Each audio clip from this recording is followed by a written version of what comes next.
মানে টিনেজ বয়সে হয়ে থাকে এরকম একটা ঘটনা। আচ্ছা ওকে। তখন বলতেছে যে মা ইটস সেম এরকম একটা ঘটনা আমি জীবন কাহিনীতে এরকম শুনেছি। হ্যাঁ, তো তুমি এটা শুনে দেখো, তোমার ভালো লাগবে। তো ওই যে আমার শুরু হলো নেশা। তো বেশিরভাগ সময় দেখা যাচ্ছে আমি লেখালেখি করার সময় দেখা যাচ্ছে কানের মধ্যে আপনাদের জীবন গল্পগুলো যে কোনো একটা যেটা ভালো লাগে, যেমন গতকাল রাতে শুনেছি রিমিটটা। তো ওটা শুনে আমি কিন্তু সত্যি কথা যেটা বলবো, মানে আমি প্রেশারের ওষুধ খাই, প্লাস আমার একটা নার্ভের ওষুধ আছে, তারপরে আমাকে একটা অল্প পারে ঘুমের ওষুধও খেতে হয়, কিন্তু তারপরে ভোর 5টা পর্যন্ত আমি চোখ এক করতে পারিনি। হ্যাঁ, যদি কেউ বলে যে আপনি 38 বছরের বয়স্ক মহিলা হয়ে কেন রিমির গল্পটা আপনাকে এত ইফেক্ট করলো কেন? হ্যাঁ, ওই যে রিমির কান্নাটা, এবং আমি চিন্তা করলাম আমার না কেন জানি যে কোনো কাহিনী শুনলে মনে হয় কি ওইটা মনে হয় আমি হয়ে গেছি, এরকম মনে হয় মাঝে মাঝে আমার মনের মধ্যে। থ্যাংক ইউ সো মাচ, খুব ভালো একটা সূচনা বোধহয় হলো আজকের এই অনুষ্ঠানে। আপনার মেয়ে শোনে তার মানে এই অনুষ্ঠান? হ্যাঁ, আমার 2 মেয়ে শুনে। আচ্ছা, তো আপনার বড় মেয়ে কি করছে? আমার বড় মেয়ে এখন নর্থ সাউথে আর্কিটেকচার ইঞ্জিনিয়ারিং ভর্তি হয়েছে। ও শোনে এই প্রোগ্রামটা? জি, ও শোনে। বিউটিফুল। সো হ্যালো বলে দিলাম আমরা আমাদের এই অনুষ্ঠান থেকে। এবং আপনার ছোট মেয়েটা ক্লাস 9 বা 10 উঠবে। আচ্ছা, তো আজকে এই যে ভদ্রমহিলা যিনি আছেন রিমা, তার জীবন গল্পটা আসলে কি আমরা ধারাবাহিকভাবে আপনাদের সামনে উপস্থাপন করতে যাচ্ছি। এবং আপনি বলুন না, আপনার মতো করেই বলুন, আপনি কোথা থেকে শুরু করতে চান? অ্যাকচুয়ালি আমার শৈশব থেকে আমি শুরু করব। তো শৈশব তো আসলে খুব ছোটকালের কথা কিছু মনে থাকে না কারোর, সেগুলো হচ্ছে সবার বাবা মার কাছ থেকে শুনে তারপরে হয়তো আমাদের বলতে হয় ছোটকালে এরকম করতাম ওরকম করতাম। তো আমার যতদূর থেকে মনে আছে আমি তখন থেকে শুরু করব আর কি। তো আমি যেটা, আমার বাবা ছিলেন রোশন হারের ইঞ্জিনিয়ার।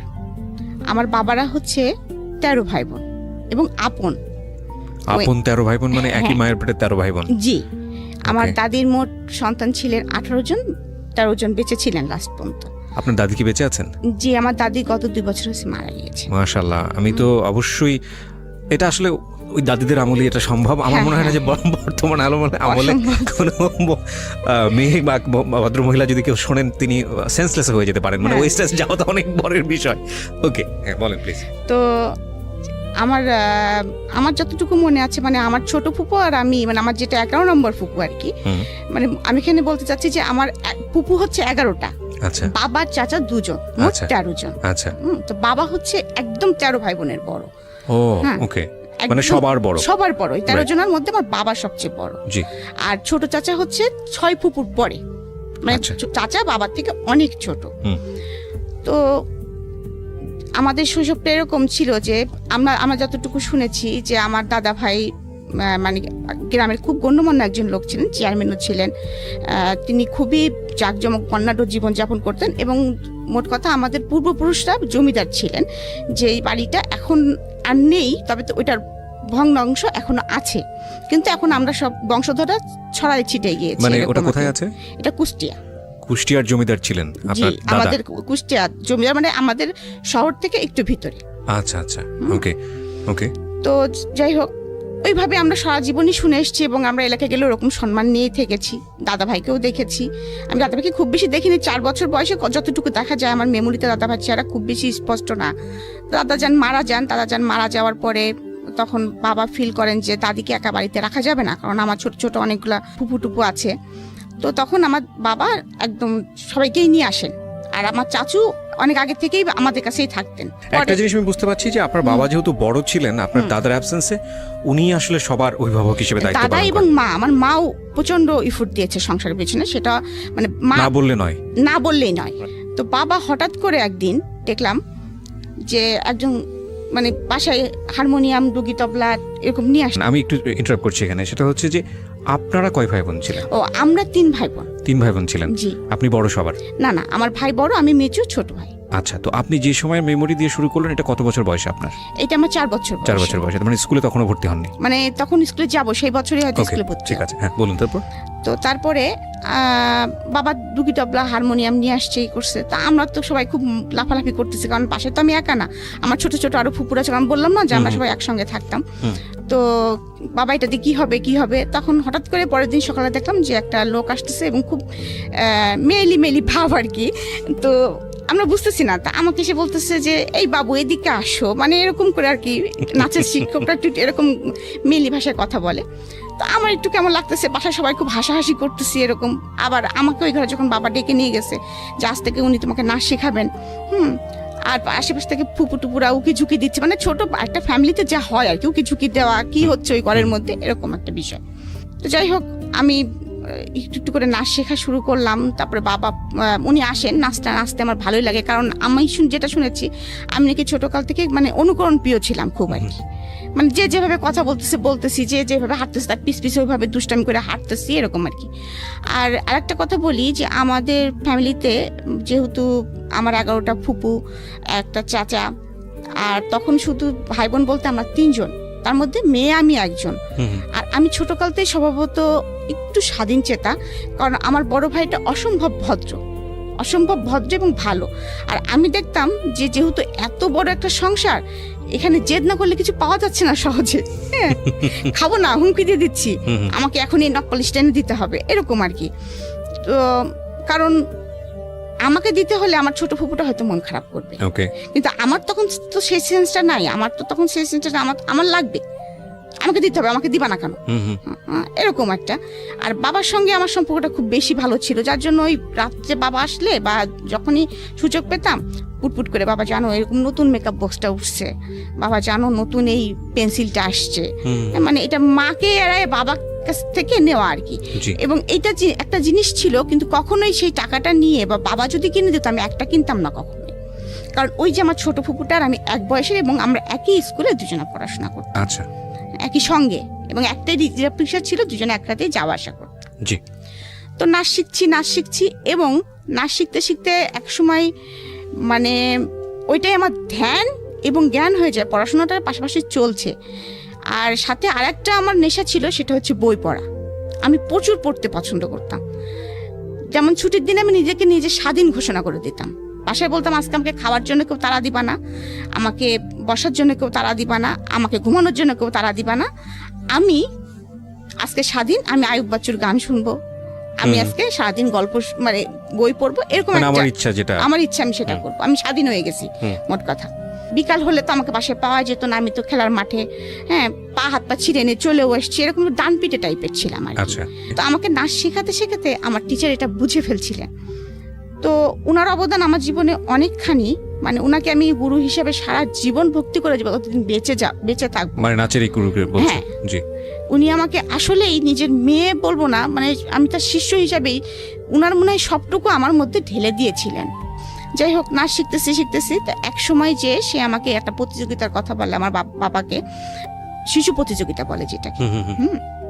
তো আমি করতাম বেসিক্যালি ক্লাসিক্যালের আবার 4টা পার্ট, তার মধ্যে হচ্ছে আমি করতাম কথক। জি। তো আমি ফার্স্ট যখন এরকম পার্টিসিপেট করলাম, তো সেবার আমি কিছু মানে মোটামুটি জেলা পর্যন্ত আসছি, বিভাগ পর্যন্ত আসছি, ঢাকায় এসে আমি কোনো প্লেস করতে পারিনি। আচ্ছা, মনটা অনেক খারাপ হয়েছে, স্বভাবতই ছোট বাচ্চা মানুষ কান্নাকাটি তো করবই, কান্নাকাটি করছি তো আমাকে উনি সবসময় ইন্সপিরেশন দিয়ে যেতেন, বলতেন না তুমি বেটার করবা, আসলে তুমি তো ঢাকাতে শেখো না, মফস্বলের নাম শুনলে ওরা একটু নাক সিটকায় আর কি, এরকম করে আমাকে অনেক কিছু বলতেন। তো যাই হোক, পরে আবার তার পরের বছর আসলাম, সেটা হলো শিক্ষা প্রতিযোগিতা, এটা স্কুল ভিত্তিক, স্কুল থেকে আসতে হয়, স্কুল থেকে নাম লেখাতে হয়। তো সেবার যখন আসলাম, তো সেবার আসার পরে আমি আমাদের জেলাতে তো আমি ফার্স্ট হলাম, বিভাগে এসে আমি সেকেন্ড হলাম। আচ্ছা, সেকেন্ড হলাম। প্রত্যেক বিভাগের ফার্স্ট যারা তারা আসবে, সেবার হঠাৎ করে আবার নিয়ম হলো যে ফার্স্ট সেকেন্ড 2 জন আসবে। আচ্ছা, তো আমার বাবা আমাকে কিছুতেই নিয়ে আসবে না, তো বাবা বলছে আমার তো অফিস থেকে সময় বের করা খুব টাফ। তারপরেও বাবা আমার জোড়াজুড়ি দেখে, এবং স্যারের জোড়াজুড়ি দেখে বাবা আমাকে নিয়ে আসলেন। তো আমার মনে আছে যখন আমি আসলাম, তখন আমি নাচ তো আমি তুলেছি, ক্লাসিক্যালটা তুলেছি, তোলার পরে তারপরে যখন আমি রিহার্সেল করতাম, আমার একবার নাচার পরে কি 2বার নাচার পরে আমার মনে করেন জামা চেঞ্জ করতে হতো, এমন অবস্থা, মানে ঘেমে যেতাম। আমাদের ক্লাসিক্যাল তো কত্থক নৃত্য, তো আমাদের কিছু কয়েকটা ওয়ে থাকে, সালামি দিতে হবে, মানে কয়েকটা নাচের কয়েকটা পার্ট থাকে যেগুলো থাকতেই হবে। তো উনি আমাকে প্রথমেই যখন দিলেন, আমি স্টেজে ঢুকবই ঘুরতে রাউন্ড দিতে, এবং এই রাউন্ডটা ছিল 34টা রাউন্ড। কতগুলো? 34টা। একটা স্টেজ কভার করে যখন ঘুরতে ঘুরতে ঘুরতে ঘুরতে ঘুরতে ঘুরতে ঘুরতে জাস্ট মাঝখানে এসে আমাকে দাঁড়াতে হবে। ওকে, মাঝখানে এসে আমাকে এভাবে দাঁড়ায় পড়তে হবে জাস্ট। ওকে, হ্যাঁ, তো এই 34টা ঘুরলেই পরে ব্যালেন্স ঠিক রাখা কিন্তু অনেক চাপ। আমাদের তো দুটো ঘুরলে মোটামুটি পড়ে যাওয়ার মতো অবস্থা হয়। আমাদের তো আমি 4 বছর বয়স থেকে ক্লাসিক্যাল করতেছি, অভ্যস্ত হয়ে গেছে, প্র্যাকটিস হয়ে গেছে। অনেক কঠিন একটা মানে নাচ, যখন ওই বয়সে আমার করার কথা না, উনি তুলে দিলেন আমাকে। তো আমার মনে আছে আমাদের বিচারক ছিলেন শিবলি, তারপরে নিপা, শিবলি মোহাম্মদ, হ্যাঁ হ্যাঁ, আচ্ছা, আর সাথে আরেকজন ছিলেন, তার নামটা আমি মনে করতে পারতেছি না এই মুহূর্তে। তো যাই হোক, 3 জন বিচারক ছিলেন। যখন আমি নাচটা শেষ করলাম তখন আমাকে বলল, বাবু তোমার সাথে কে এসেছে? তো আমি বললাম যে আমার সঙ্গে বাবা এসেছে, মা এসেছে। বাবাকে ডাকো। তখন তো আমাদের ক্যাসেট প্লেয়ার ছিল, ক্যাসেট প্লেয়ারের যুগ আর কি। তো আমার বাবাকে ডাকলেন, ডাকার পরে কি বলবো, আমার গুরুজি আর কি বলবো, শিবলি মোহাম্মদ, হ্যাঁ মোহাম্মদ, উনি বললেন ও এত ভালো নেচেছে আর এত সুন্দর পায়ের কাজ, আর সেকেন্ডলি ওর পায়ের কাজ আর ওর হচ্ছে আর্ট। তো আমরা বাধ্য হয়েছি যে মানে নিপাকে বলেছি তুই ওর পা দেখ, আমি ওর আর্ট দেখি। মানে একবারে দুটা জিনিস আমরা ফলো করতে পারিনি। আমার বাবাকে এটা বললেন এবং বাবাকে অনুরোধ করলেন যে আপনি নাচটা ছাড়াবেন না আপনার মেয়েকে। সে তার পাটা খুব মানে ক্লাসিক্যালের জন্য যেটা দরকার, তার পায়ের কাজটা অসাধারণ। ওকে, চমৎকার। আমরা এখান থেকে একটা বিরতি নিতে চাই প্রিয় শ্রোতা। আপনারা শুনছেন মিস্টার ম্যাঙ্গো ক্যান্ডি প্রেজেন্টস জীবন গল্প। আপনারা বুঝতেই পাচ্ছেন যে আজকে রিমার যে জীবন গল্পটা, সেটা খুব হ্যাপি স্টার্টিং এবং খুব চমৎকার একটা ফ্যামিলিতে তার বড় হওয়া। চমৎকার বলছি এই কারণে যে আমাদের আজকের সময়ে এই শহরের জীবনে, অন্তত শহরের জীবনে কিংবা গ্রামীণ জীবনেও বোধহয় খুব একটা যৌথ পরিবার দেখা যায় না, এবং এতটা ভাই বোনের পরিবার খুবই বিরল। যৌথ পরিবারে বড় হওয়ার একটা মজা হচ্ছে যে সুখ দুঃখ আনন্দ ওখানে খুব হইচই করে ভাগাভাগি করা যায়। প্রাইজ দিলেন এবং আমাকে, আমার মনে আছে অনেকগুলি বই দেওয়া হলো। হ্যাঁ, মানে অনেক, মানে কি মিনিমাম 22-23টা, মানে এত বড় একটা বই আমি ছোট মানুষ টেনে আনতে পারছিলাম না। আর আমি একেতেই ছোট মানুষ, আর দেখতে শুনতে তো এমনিই ছোট মানুষ, কারণ আমি লম্বা হই নাই, তারপরে মানে সেই কমপ্লেন খাই নাই, তুই বেড়ে উঠি নাই। হ্যাঁ, তো এরকম একটা অবস্থা। যাই হোক, আরো শুকনা ছিলাম তখন। তো আমি স্টেজ থেকে টেনে আনতে পারতেছি না, এটা খুব একটা হাস্যকর ব্যাপার হয়ে যাচ্ছে সবার কাছে। তো আমার যাই হোক, বাবা আমাকে হেল্প করতেছে, করতেছে। তারপরে তো আমি রূপার মেডেল পেয়েছি, এটাও একটা খুব মানে মজার বিষয়। যখন এলাকাতে গেলাম সম্মাননা হলো। তো এভাবে চলতেছে, আমি নাচ শিখতেছি। তো তখন থেকে আমার শুরু হয়ে গেল মনের ভিতরে একটা, মানে তখন তো ক্লাস 8-9 উঠেছি কেবল, তো তখন তো আমি একটু একটু বুঝি। তখন কিন্তু আমার একটা মানুষের একটা এম থাকে কিন্তু, যে আমি এই লাইন ধরবো, বা আমি ইঞ্জিনিয়ার হব, বা ডাক্তার হব, বা আমি যাই কিছু একটা হব, আমাকে জীবনে তো কিছু একটা হতে হবে। কারণ আমি দেখে এসেছি ছোটকাল থেকে যে আমার ফ্যামিলিতে আমার চাচু এস্টাবলিশড, খুব ভালো পর্যায়ে আছে, সে জয়েন্ট সেক্রেটারি, এখন হচ্ছে অতিরিক্ত সচিব। আচ্ছা। তো তখন প্রথম যখন ম্যাজিস্ট্রেট হিসেবে সে জয়েন করেছিল, তখন প্রশাসন লাইনে ছিল সে। বাবাকে দেখেছি, বাবা ইঞ্জিনিয়ার। তারপরে আরো ফ্যামিলি আনুষঙ্গিক ফুপা টুপো সব মিলে মোটামুটি একটা নাইস একটা পিয়া। এদিকে কিন্তু একটা বিষয় আমি আপনাদেরকে আর কি অবগত করতে চাচ্ছি, যে আমি নাচ শিখছি বলে খুব স্মুথ ভাবে শিখছি এটাও কিন্তু না। কারণ যতই হোক আমরা Bengali family, conservative family, secondly conservative, secondly যৌথ ফ্যামিলি, তারপরে আরেকটা বিষয় আছে মফস্বলে বাস করি। রাইট, মফস্বলে বাস করি। আর আমাদের যেহেতু যৌথ ফ্যামিলি, সেহেতু মানে 12 রকম মানুষ, 12 রকম মন, 12 রকম কথা। জি। তো এরকম চলতেছে। তো আমার কিন্তু মনের ভিতরে আমার একটা স্বপ্ন, মানে আমার নাচ মানে একটা স্বপ্ন হয়ে গেছে। তো চাচু তখন এই কয়দিনে কি ঘটে গেছে সেটার জন্য চাচু এসে, আর আমার অভ্যাস ছিল চাচুর পিস ঘোরা, আর চাচুর ঘাড়ে চড়ার অভ্যাস ছিল খুব বেশি। তো আমাকে ঘাড়ে চড়ায় চাচু ওই পেটে একটা এরকম করে বলতো রেডিও অন। হ্যাঁ, আর আমার তখন শুরু হয়ে যেত আর কি, বাসায় কদিনে কি হয়েছে জানো, যাচ্ছে এটা হয়েছে, এটা হয়েছে। মা বাবাকে ধরে বকা দিয়েছিল, ভাইয়া এরকম দুষ্টামি করেছিল, কি ছোট ফুপু ফুল আপডেট আপনি দিয়ে দিলেন এক সপ্তাহ আগে, চাচাকে পুরো দিয়ে দিতাম আর কি। ওকে। তো এরকম একটা মজার লাইফ আমার চলতেছে আর কি, খুবই মজার। মানে আমি আসলে আমার ছোট শৈশবটা মনে হয় এখনো মাঝে মাঝে স্বপ্ন দেখি। তো আমার টিচার আমাকে নাচ শেখাচ্ছেন এবং একদিন আমাকে শাস্তি দিলেন যে তুই যেহেতু এটা 30 বার প্র্যাকটিস করিসনি, তো শাস্তি আজকে সারাদিন তুই নুপুর পরে থাকবি। বললো সারাদিন তুই নুপুর খুলতে পারবি না, খাবি নুপুর পরে, গোসল করবি নুপুর পরে, এবং তোকে 100 বার প্র্যাকটিস করতে হবে। ওকে। কারণ তার আগে আমার নতুন করে একটা প্রোগ্রাম ছিল। ওকে।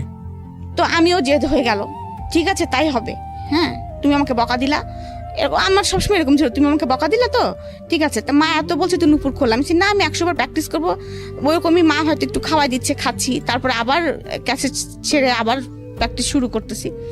এমন হলো সারাদিন নুপুর বেঁধে রাখাতে আমার পা ফুলে গেল।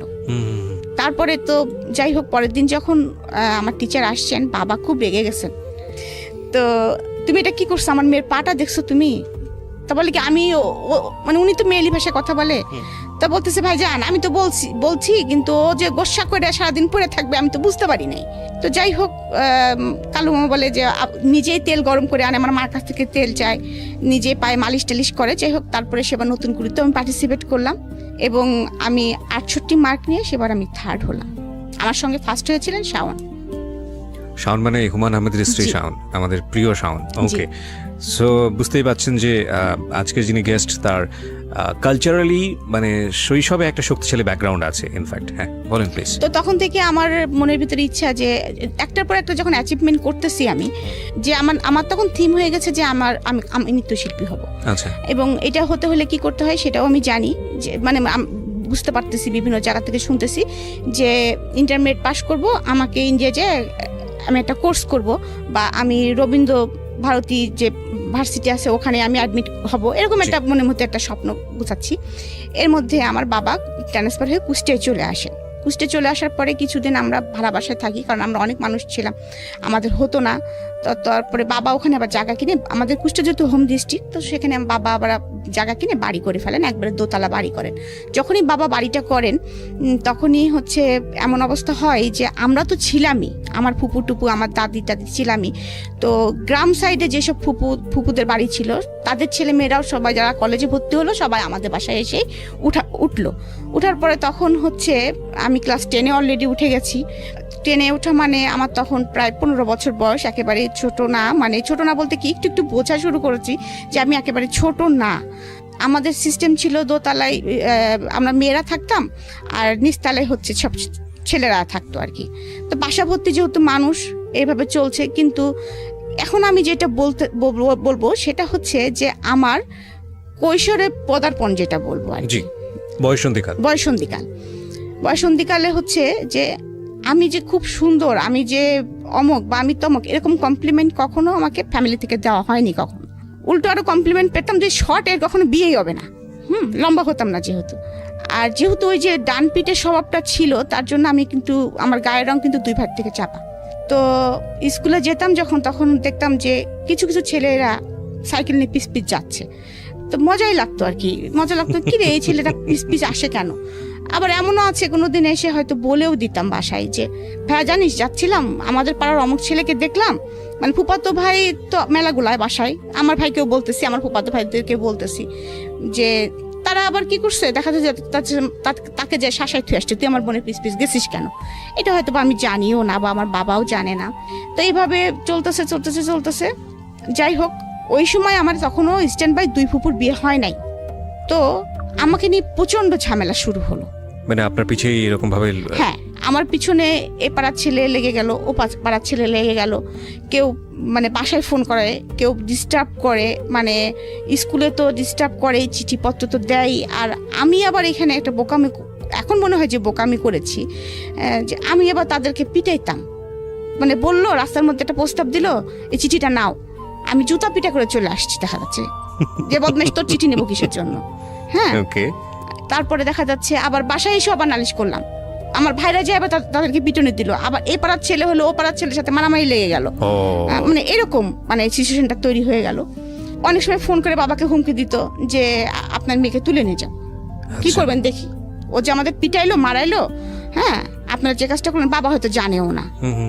সেকেন্ডলি আর একটা বিষয় লক্ষ্য করা গেল ফ্যামিলিতে, সেটা হচ্ছে এখন বুঝি যে আমি যেহেতু খুব আদরের ছিলাম, একটা মেয়ে ছিলাম, তো আমার বাবা চাচার মিলে আমি একটা মেয়ে, এবং এভাবে মানুষ হচ্ছে দেখে হয়তোবা আমার কিছু কিছু ফুপুদের মধ্যে গ্রো করা শুরু করলো। তাদের তো সবার ছেলে আছে, আমাদের বাসায় লেখাপড়া করে, কারোর সঙ্গে বাই চান্স যদি আমার কোনো ভাব হয়ে যায় তাহলে তো বাবা না করতে পারবে না। ওকে, আমরা এরকম একটা কমপ্লেক্স সিচুয়েশন থেকে একটা ছোট্ট বিরতি নিতে চাই প্রিয় শ্রোতা, সেকেন্ডবারের মতো। আপনারা শুনছেন মিস্টার ম্যাঙ্গো ক্যান্ডি প্রেজেন্স জীবন গল্প, আমি আরজি কিবরিয়া আপনার সঙ্গে রয়েছি। প্রিয় শ্রোতা, আপনাদের সবার জন্য একটা বিশেষ সেগমেন্ট যুক্ত হলো আজকে থেকে মিস্টার ম্যাঙ্গো ক্যান্ডি প্রেজেন্স জীবন গল্পে। সেটা হচ্ছে এখন থেকে অনুষ্ঠান চলাকালীন সময়ে আমি আপনাদের সঙ্গে ইউটিউবে চ্যাট করব, এবং সেটা হবে আমার ইউটিউব চ্যানেলে। যারা এই মুহূর্তে আমাকে শুনতে পাচ্ছেন ঠিক রাত 12টায়, আমি আবারও বলছি ঠিক রাত 12টায় আমার চ্যানেল থেকে এই আজকের অনুষ্ঠানের ভিডিও ফুটেজ ওখানে প্রিমিয়ার করা হবে, এবং সেটা হবে লাইভ আকারে। সো আপনারা যারা আমাদের এই অনুষ্ঠানে শুনছেন, যারা সরাসরি গেস্টের সঙ্গে কথা বলতে চান কিংবা আমার সঙ্গে কথা বলতে চান, চলে আসুন আমার ইউটিউব চ্যানেলে। অনুষ্ঠান চলাকালীন সময়ে আমি আপনাদের যত রকমের কোয়ারি আছে, যা রকমের মন্তব্য আছে, সব কিছু পড়বো এবং আমি রিপ্লাই দিব ওখানে। আমার ইউটিউবের ঠিকানা হচ্ছে www.youtube.com/RJ Kibriya FM। আমি আবারও বলছি www.youtube.com/RJ Kibriya। আমাকে একদিন ডেকে বললেন যে মা, তুমি কারোর সঙ্গে এত ক্লোজ হয়ে না, তুমি তো সবার সঙ্গে খুব বেশি মেশো, হ্যাঁ, তুমি একটা জিনিস মনে রাখবা যে তোমার নিজের ভাইয়া ছাড়া এখানে তোমার কেউ আপন ভাইয়া না। আর তুমি যদি রাস্তার একটা ছেলে ধরে নিয়ে আসো মা, সেটা আমি মেনে নিব, কিন্তু তুমি যদি আমার কোনো আত্মীয়তার সঙ্গে আত্মীয়তা করো, তাহলে আমি সেটা মেনে নিব না। কারণ তুমি এখন বড় হয়েছো মা, তোমাকে এই কথাটা আমার বলা প্রয়োজন। কারণ আমি জানি তুমি তোমার মার সঙ্গে, আমি মার সঙ্গে কখনোই তেমন ফ্রি ছিলাম না, এখন ফিল করি যে মা কি জিনিস। হ্যাঁ, তখন কিন্তু হয়েছে কি, মা তো সারাদিন কাজে ব্যস্ত থাকতো, মার কাছে বকাটাই খেতাম বেশি আর কি। ওই জন্য মাকে ভালো লাগতো না, বাবা তো আদর দিত, বাবাকেই ভালো লাগতো আর কি, যেটা স্বাভাবিক যেটা হয় আর কি। তখন মা হচ্ছে ভিলেনের রোলটা পালন করতেছে আর কি, কারণ মা শাসন করেন। হ্যাঁ, তো তখন আমি হচ্ছে এমনকি আমি রাগ হলে, মার উপরে রাগ হলে মাকে বলতাম তুমি আমার মা না, তুমি আমার খালা। এমনকি একদিন ফকির আসছে, আমার আবার খুব ফকিরের ভিক্ষা দেওয়ার স্বভাব ছিল। রাস্তায় আপনার মানে কোনো রিক্সাওয়ালাকে দেখলে, মানে একটু বুড়ো মতো রিক্সাওয়ালা দেখলে ব্যাগে যা থাকতো দিয়ে দিতাম। আচ্ছা, মানে আমার এখনো সেই স্বভাবটা আছে, যার জন্য আমি অনেক বকাও খাই, এখনো সেই স্বভাবটা আমার আছে। তো যাই হোক, এরকম একটু মায়া দয়াপূর্ণ লোক ছিল, মানুষ ছিলেন, যেমন যেদি ছিলাম অপরদিকে এই দিকটা ছিল আর কি। তো যাই হোক, এর মধ্যে আমার ফ্যামিলিতে খুব এটা নিয়ে খুব হইচই চলতেছে। বাবা ট্যাকেল দেওয়ার চেষ্টা করতেছে, পারতেছে না। এদিকে ফুপুরা বলে কি, আমার ছেলে তো এরকম ভালো পাস করতেছে, আমার ছেলের সাথে বিয়ে দিয়ে দাও। ও বলে যে না ঠিক আছে মিয়া ভাই, নাচটা বন্ধ করে দাও, এরকম। আবার বিভিন্ন জায়গাতে বিয়ের প্রস্তাব আসে, এদিকে আবার হুমকি আসে। ইন্ডিপেন্ডেন্ট টাইম একদিন, আমি তখন ফার্স্ট ইয়ারে পড়ি, তো আমি রিক্সায় করে আসতেছি। Honours first year? হ্যাঁ, অনার্স না, আমি ইন্টারমিডিয়েট ফার্স্ট ইয়ার। হ্যাঁ, তখন অনলি আমার 16 বছরে পা দিয়েছি আমি। তো আমি কুষ্টিয়া সরকারি কলেজে পড়তাম। জি। তো আমি কলেজ থেকে আসতেছি দুপুরের টাইম, একটু নিরিবিলি, 3:30 বাজতো আমাদের ক্লাস শেষ হতে হতে। আমার ছোট ফুপুর আমি একসঙ্গে যেতাম। তো সেদিন ছোট ফুপু আর জাননি কি কারণে, যে কোনো কারণে হোক। তো হঠাৎ করে আমরা পিছনে একটা ছেলে ঘুরতো, এরকম, আমি নামটা এখন বলতে চাচ্ছি না। তাকে দেখে যে আমার কখনো ভালো লাগেনি, এটা কিন্তু বললে মিথ্যা কথা বলা হবে। মানে আমি তাহলে আপনি পুরো গল্পটাই আসলে শুনতে চাই। গল্পটা বলি এরকম, সেই ছেলেটা আমার সাথে পড়তো জেলা স্কুলে। আচ্ছা, একই ক্লাসমেট, একই পাড়ায় বাড়ি, পাশাপাশি বাড়ি আমাদের। হ্যাঁ, তো ওরা অনেকগুলি ভাই, তো আমাদের সাথে সম্পর্ক ছিল খুব ফ্যামিলিগত আর কি। হ্যাঁ, তো ও যখন আমাদের তখন আমার তো অবজেক্টিভের যুগে পাশ করা, অনুপম নামে একটা গাইড ছিল। হ্যাঁ, তো একদিন আমাকে বলতেছে রিমা, তোর কাছে অনুপম গাইড আছে? তাই আমি বললাম যে হ্যাঁ, আমি ওটা কিনেছি। হ্যাঁ, তো আমার কাছে ওই গাইডটা নিয়ে যাওয়ার পরে 2 দিন পরে গাইডটা যখন ফেরত দিল, আমাদের একটা চিঠি দিল। তো চিঠিটা দেওয়ার পরে চিঠিটা পড়লাম, আমি তো চিঠি তো আর একা পড়ি নেই, চিঠিটা মানে বইটা খুলতে যে চিঠি পড়লে এর মধ্যে একটা জিনিস আছে, দেখিস পাড়ার ছেলে। তো আমি আমার ছোট ফুপু তো একদম বান্ধবী। হ্যাঁ, ফুপু দেখ, মানে তার নামটাই আর কি বলে ফেলতে যাচ্ছিলাম আর কি। তো ও আমাকে এরকম চিঠি দিয়েছে, ওই দেখি কি লিখেছে, যখন ওই বয়সে যেটা হয় আর কি। 2টা চিঠি দিয়েছে, তার মধ্যে আবার আর্টও করেছে, 2টা পায়রা একটা লাভ নিয়ে উঠে চলে যাচ্ছে আর কি, এরকম কিছু আর কি। হ্যাঁ, তো ভালোবাসা না ভালো লাগা না, কিন্তু বিষয়টা হচ্ছে পেটের মধ্যে প্রজাপতি কিন্তু উঠতেছে, মানে একটু ভালো লাগা তো তখন বুঝি আর কি। যাই হোক, তখন ওই পর্যন্ত তো আমি তখন ওকে বলতেছি কি, তো একদিন আমাকে জিজ্ঞেস কর, মানে ওই ছেলেটা সরাসরি আমাকে জিজ্ঞেস করে। যাই হোক, সবসময় তো মাঠে খেলাধুলা হচ্ছে, দেখা সাক্ষাৎ হচ্ছে। তখন বলতেছে কি, তোকে চিঠি দিছিলাম, চিঠিটার উত্তর দিলি না। তা আমি বললাম, চিঠির উত্তর দিয়ে কি তুই জুতার বাড়ি খাবি? হ্যাঁ, ভাই শুনলে তোরা কি করবে তো জানিস? মানে ওর বড় ভাই আর আমার বড় ভাই আবার একদম জানে দোস্ত। হ্যাঁ, তখন আমি বলতেছি কি, ভাই শুনলে তোকে কি করবে জানিস? আমি লিটন ভাইকেও বলে দিবে কথা, আমার ভাইকেও বলে দিবে এই কথা। তো তখন ও বেচারি আমার পিছনে এরকম ঘুরতেছে, আমি কোনো পাত্তা দিচ্ছি না, কিন্তু ভালো লাগাটা কিন্তু আমার ভিতরে আমার একটু আছে যে ভালো লাগতেছে। ও যখন পিছন পিছন ঘুরে বা আমার বাসার সামনে দিয়ে যায় তখন কিন্তু আমি ছাদে উঠি, দেখি যাচ্ছে, এরকম আর কি। মানে আপনার ভিতরে একটু ভালো লাগে কিন্তু আপনি সেটা বুঝতে দেন না। হ্যাঁ, বুঝতে দেই না, কিন্তু ওই ভালো লাগাটা কি ভালোবাসা আমি এটা তখনও বুঝি নাই। আচ্ছা, ইন্টারমিডিয়েট ফার্স্ট ইয়ার। হ্যাঁ, ইন্টারমিডিয়েট ফার্স্ট ইয়ার, বুঝতেছি না এই বিষয়ে কোনো, তখন তো মোবাইলের যুগও না, কিছুই না। তখনকার যুগটাই ছিল তো এরকম যে একটু চোখে দেখা দেখি হলো, একটু গোপনে হয়তো একটু বাগানে যারা একটু কথা হলো, এই তোমার এই চিঠিটা কেন, এই টাইপের আর কি পরিবেশ শুরু হয় না। তারপরে আমরা যৌথ ফ্যামিলিতে বিলং করি, রাস্তাতে হাঁটতে গেলেও দেখাচ্ছে কোনো না কোনো ভাইয়ের সাথে দেখা হয়ে গেছে, একটু কার সাথে কথা বলছিলি, এরকম একটা অবস্থা। তো আমাদের তো কোনো রকম স্বাধীনভাবে কোনো কিছু করার মতো পরিস্থিতি নাই। তো যাই হোক, এরকম পরিস্থিতি চলতেছে। এইদিকে আবার আমার হঠাৎ করে বাসার মধ্যে এরকম চলতেছে, হঠাৎ করে ওই ছেলেটা ভালো ছিল লেখাপড়ায়, কি হয়েছে কোনো সঙ্গদোষে বা কোনো কিছু কারণে একটু খারাপ হয়ে যায় মানে শুনতাম আর কি, নেশা টেশা করে। আমি যখন ম্যাট্রিক পরীক্ষা দিয়েছিলাম তখন ওরা ম্যাট্রিক পরীক্ষা দেওয়ার কথা ছিল, কিন্তু দেয়নি। এনিহাউ সে কেন কারণে দেয়নি, তো যাই হোক, কিন্তু আমার পিছনে ঘুরতোই। তা আমি মাঝে মাঝে বলতাম যে তুমি ম্যাট্রিক পরীক্ষা দিলা না, তুমি করলা না, তা তুমি হচ্ছে আমার পিছনে ঘুরো কি করে, তুমি তো এখন আমার জুনিয়র হয়ে গেছো। তো এই কথাগুলো কিন্তু মার কানে বাবার কানে প্রতিনিয়ত যাইতো, যে আমাকে এরকম খুব ডিস্টার্ব করতো। এবং আমি তখন কিন্তু অলরেডি বোধ বুদ্ধি হয়ে গেছে যে না, এরকম করা যাবে না।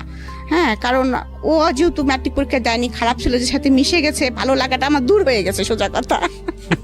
আর ভালো লাগাটা নাই। তো তখন একদিন আমার মা ওকে যে বলতেছে যে তুমি যে ওকে এরকম হুমকি দামকি দিচ্ছ, তুমি কি জানো বাবা, তুমি যে এমনি তোমাদের সাথে আমাদের খুব ভালো একটা সম্পর্ক, সেকেন্ডলি তোমার সাথে আমার মেয়ে বেদি, তুমি কি পারবা, তুমি ওর থেকে ছোট ক্লাস, তুমি লেখাপড়া করনি, তারপরে তুমি যে হস্তানি করে বেড়াও, আর আমার মেয়ে জুতা কয়টা আর কতগুলো জামা তুমি জানো, ও কতগুলো জুতা পরে, কতগুলো জামা পরে, ও কোনো জামার সাথে ম্যাচিং করে ছাড়া জুতা স্যান্ডেল জামা পরে না, তুমি তো এগুলো পারবা না বাবা, তুমি খালি খামাখাওকে কেন ডিস্টার্ব করতেছো, ও তুমি অ্যাফোর্ড করতে পারবা না। যাই হোক, আমার মা এই ডায়লগটা মনে হয় সবাইকেই দিতেন, যে ফোন করতো তাকেই মনে হয় ডায়লগটা দিতেন। এটা একটা মজার বিষয় যে আমার জুতার খরচ কেউ অ্যাফোর্ড করতে পারবে না। হ্যাঁ, কারণ আমার জুতার প্রতি খুব দুর্বলতা ছিল, আমি প্রচুর জুতা কিনতাম। যাই হোক, তো এরকম একটা পরিস্থিতি, কলেজ থেকে আসতেছি আমি, আসার পরে আপনাকে কি বলবো আর কি, হঠাৎ করে কয়েকটা ছেলে আমার রিক্সাটা ঘিরে ধরে, মানে আমি যেটা একদম অপ্রস্তুত ছিলাম, এবং পরে দেখি ও আছে সাথে। তো অনেক কথা কাটাকাটি হচ্ছে ওর সাথে আমার। ও বলতেছে তুই এখনই যাবি আমার সাথে, তোকে আমি এখনই বিয়ে করবো, তুলে নিয়ে যাই বিয়ে করবো, দেখি কার ক্ষমতা কে ঠেকায়। আমি বলছি কেন তোমার সঙ্গে আমি যাবো, তুমি কেন আমাকে বিয়ে করবা, আর তুলে নিয়ে বিয়ে করার কেস, তোমার বিয়ে করতে হলে আমার বাসায় আসো, খালাম্মাকে বলো। হ্যাঁ, এরকম বলতেছি যে, আর আমি তো এখন বিয়ে করবোই না, অসম্ভব, আমার সামনে ইন্টারমিডিয়েট পরীক্ষা, আমার একটা লাইফ পড়ে আসে, আমি তখন বিয়ে করবোই না, তুমি তো বললে হবে না, আর আমি তো তোমাকে কোনোদিনও বলিনি যে আমি তোমাকে ভালোবাসি বা এরকম, তুমি আমাকে বলেছো, আমি কিছুই বলিনি তোমাকে, তুমি তো আমাকে ভেবে ফোর্স করতে পারো না। ওর সঙ্গে আমার খুব মানে কথা কাটাকাটি হচ্ছে। এর মধ্যেই ও দেখি কি পিছন থেকে একটা পিস্তল বের করে ফেলছে। এখন ওইটা অরিজিনাল কি নকল আই ডোন্ট নো, আমি তখন তো চিনি না পিস্তল। ওইটা আমার সরাসরি মাথায় টাকায় বলতেছে, হয় আজকে তুই মরবি, নাহলে আমি মরবো, যে কোনো একজন মরবে। মানে সেই একদম বাংলা সিনেমা মোটামুটি আর কি, যদিও বাংলা সিনেমা, কিন্তু তবু ওইটা আমি মানে রিয়েলাইজ করতে পারতেছি যে আমি কি মুভমেন্টে আছি। যাই হোক, ওরকম যখন রাস্তার মধ্যে বিতর্কটা চলতেছে, তখন আমাদের মানে আশেপাশে যায় না কিছু ছেলে পেলে, ওরা দেখছে যে আপুর সাথে এরকম হচ্ছে।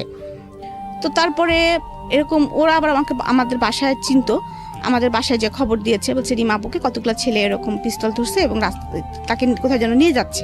তো এই কথা শোনার পরে সঙ্গে সঙ্গে মা তো ভাইয়াকে বলছে, বাসায় হইচই পড়ে গেছে, বাবা বাসায় ছিলেন না। কথা প্রসঙ্গে মা কিন্তু বুঝতে পারছে এটা টিটুরি কাজ হতে পারে। তো মা সঙ্গে সঙ্গে আমার বড় ভাই এবং লিটন মানে বড় ভাই দুজনে বলছে দেখি কোথায় আছে, দাঁড়ান বাকলাম, আপনি টেনশন করেন না, ওরা এত সাহস হয়নি যে এরকম করবে। আর ও কি করেছে, আমাকে নিয়ে যে আমাদের কুষ্টিয়ায় একটা বাঁধ আছে, বেরি বাঁধ, আমরা রেণুকের বাঁধ বলি, ওখানে নিয়ে যে আমাকে বসিয়ে রেখেছে যে তোকে আমাকে বিয়ে করতে হবে। তা আমি বললাম কি বাঁধের মধ্যে এসে আমি কি বিয়ে করবো নাকি, তুই আমার এখানে বসায় রাখছিস কি জন্য ভাই? হ্যাঁ, তো বলতেছে না, আমার বন্ধুরা গেছে কাজী ডাকতে, আমাকে যেখানে যেতে বলবো ওখানে যাবো, তোর সাথে আমি বিয়ে করবো আজকে। তো আমি চুপচাপ বসে আছি, হাসতেছি মনে মনে, কারণ আমি জানি যে এটা হয়তো বা কখনোই ও পারবে না, কারণ আমার বড় ভাই আছে এবং তার বড় ভাই যেটা আছে শুনলোকে মেরেই ফেলবে। যত মস্তানের হোক না কেন ফ্যামিলিকে একটু সবাই ভয় পায়। তো আমি ওই আধা ঘন্টা মতো এরকম আমাকে বসিয়ে রেখেছে, আমি বসে আছি, কলেজ ড্রেস পরাই ওরকম জামা কাপড় পরাই বসে আছি।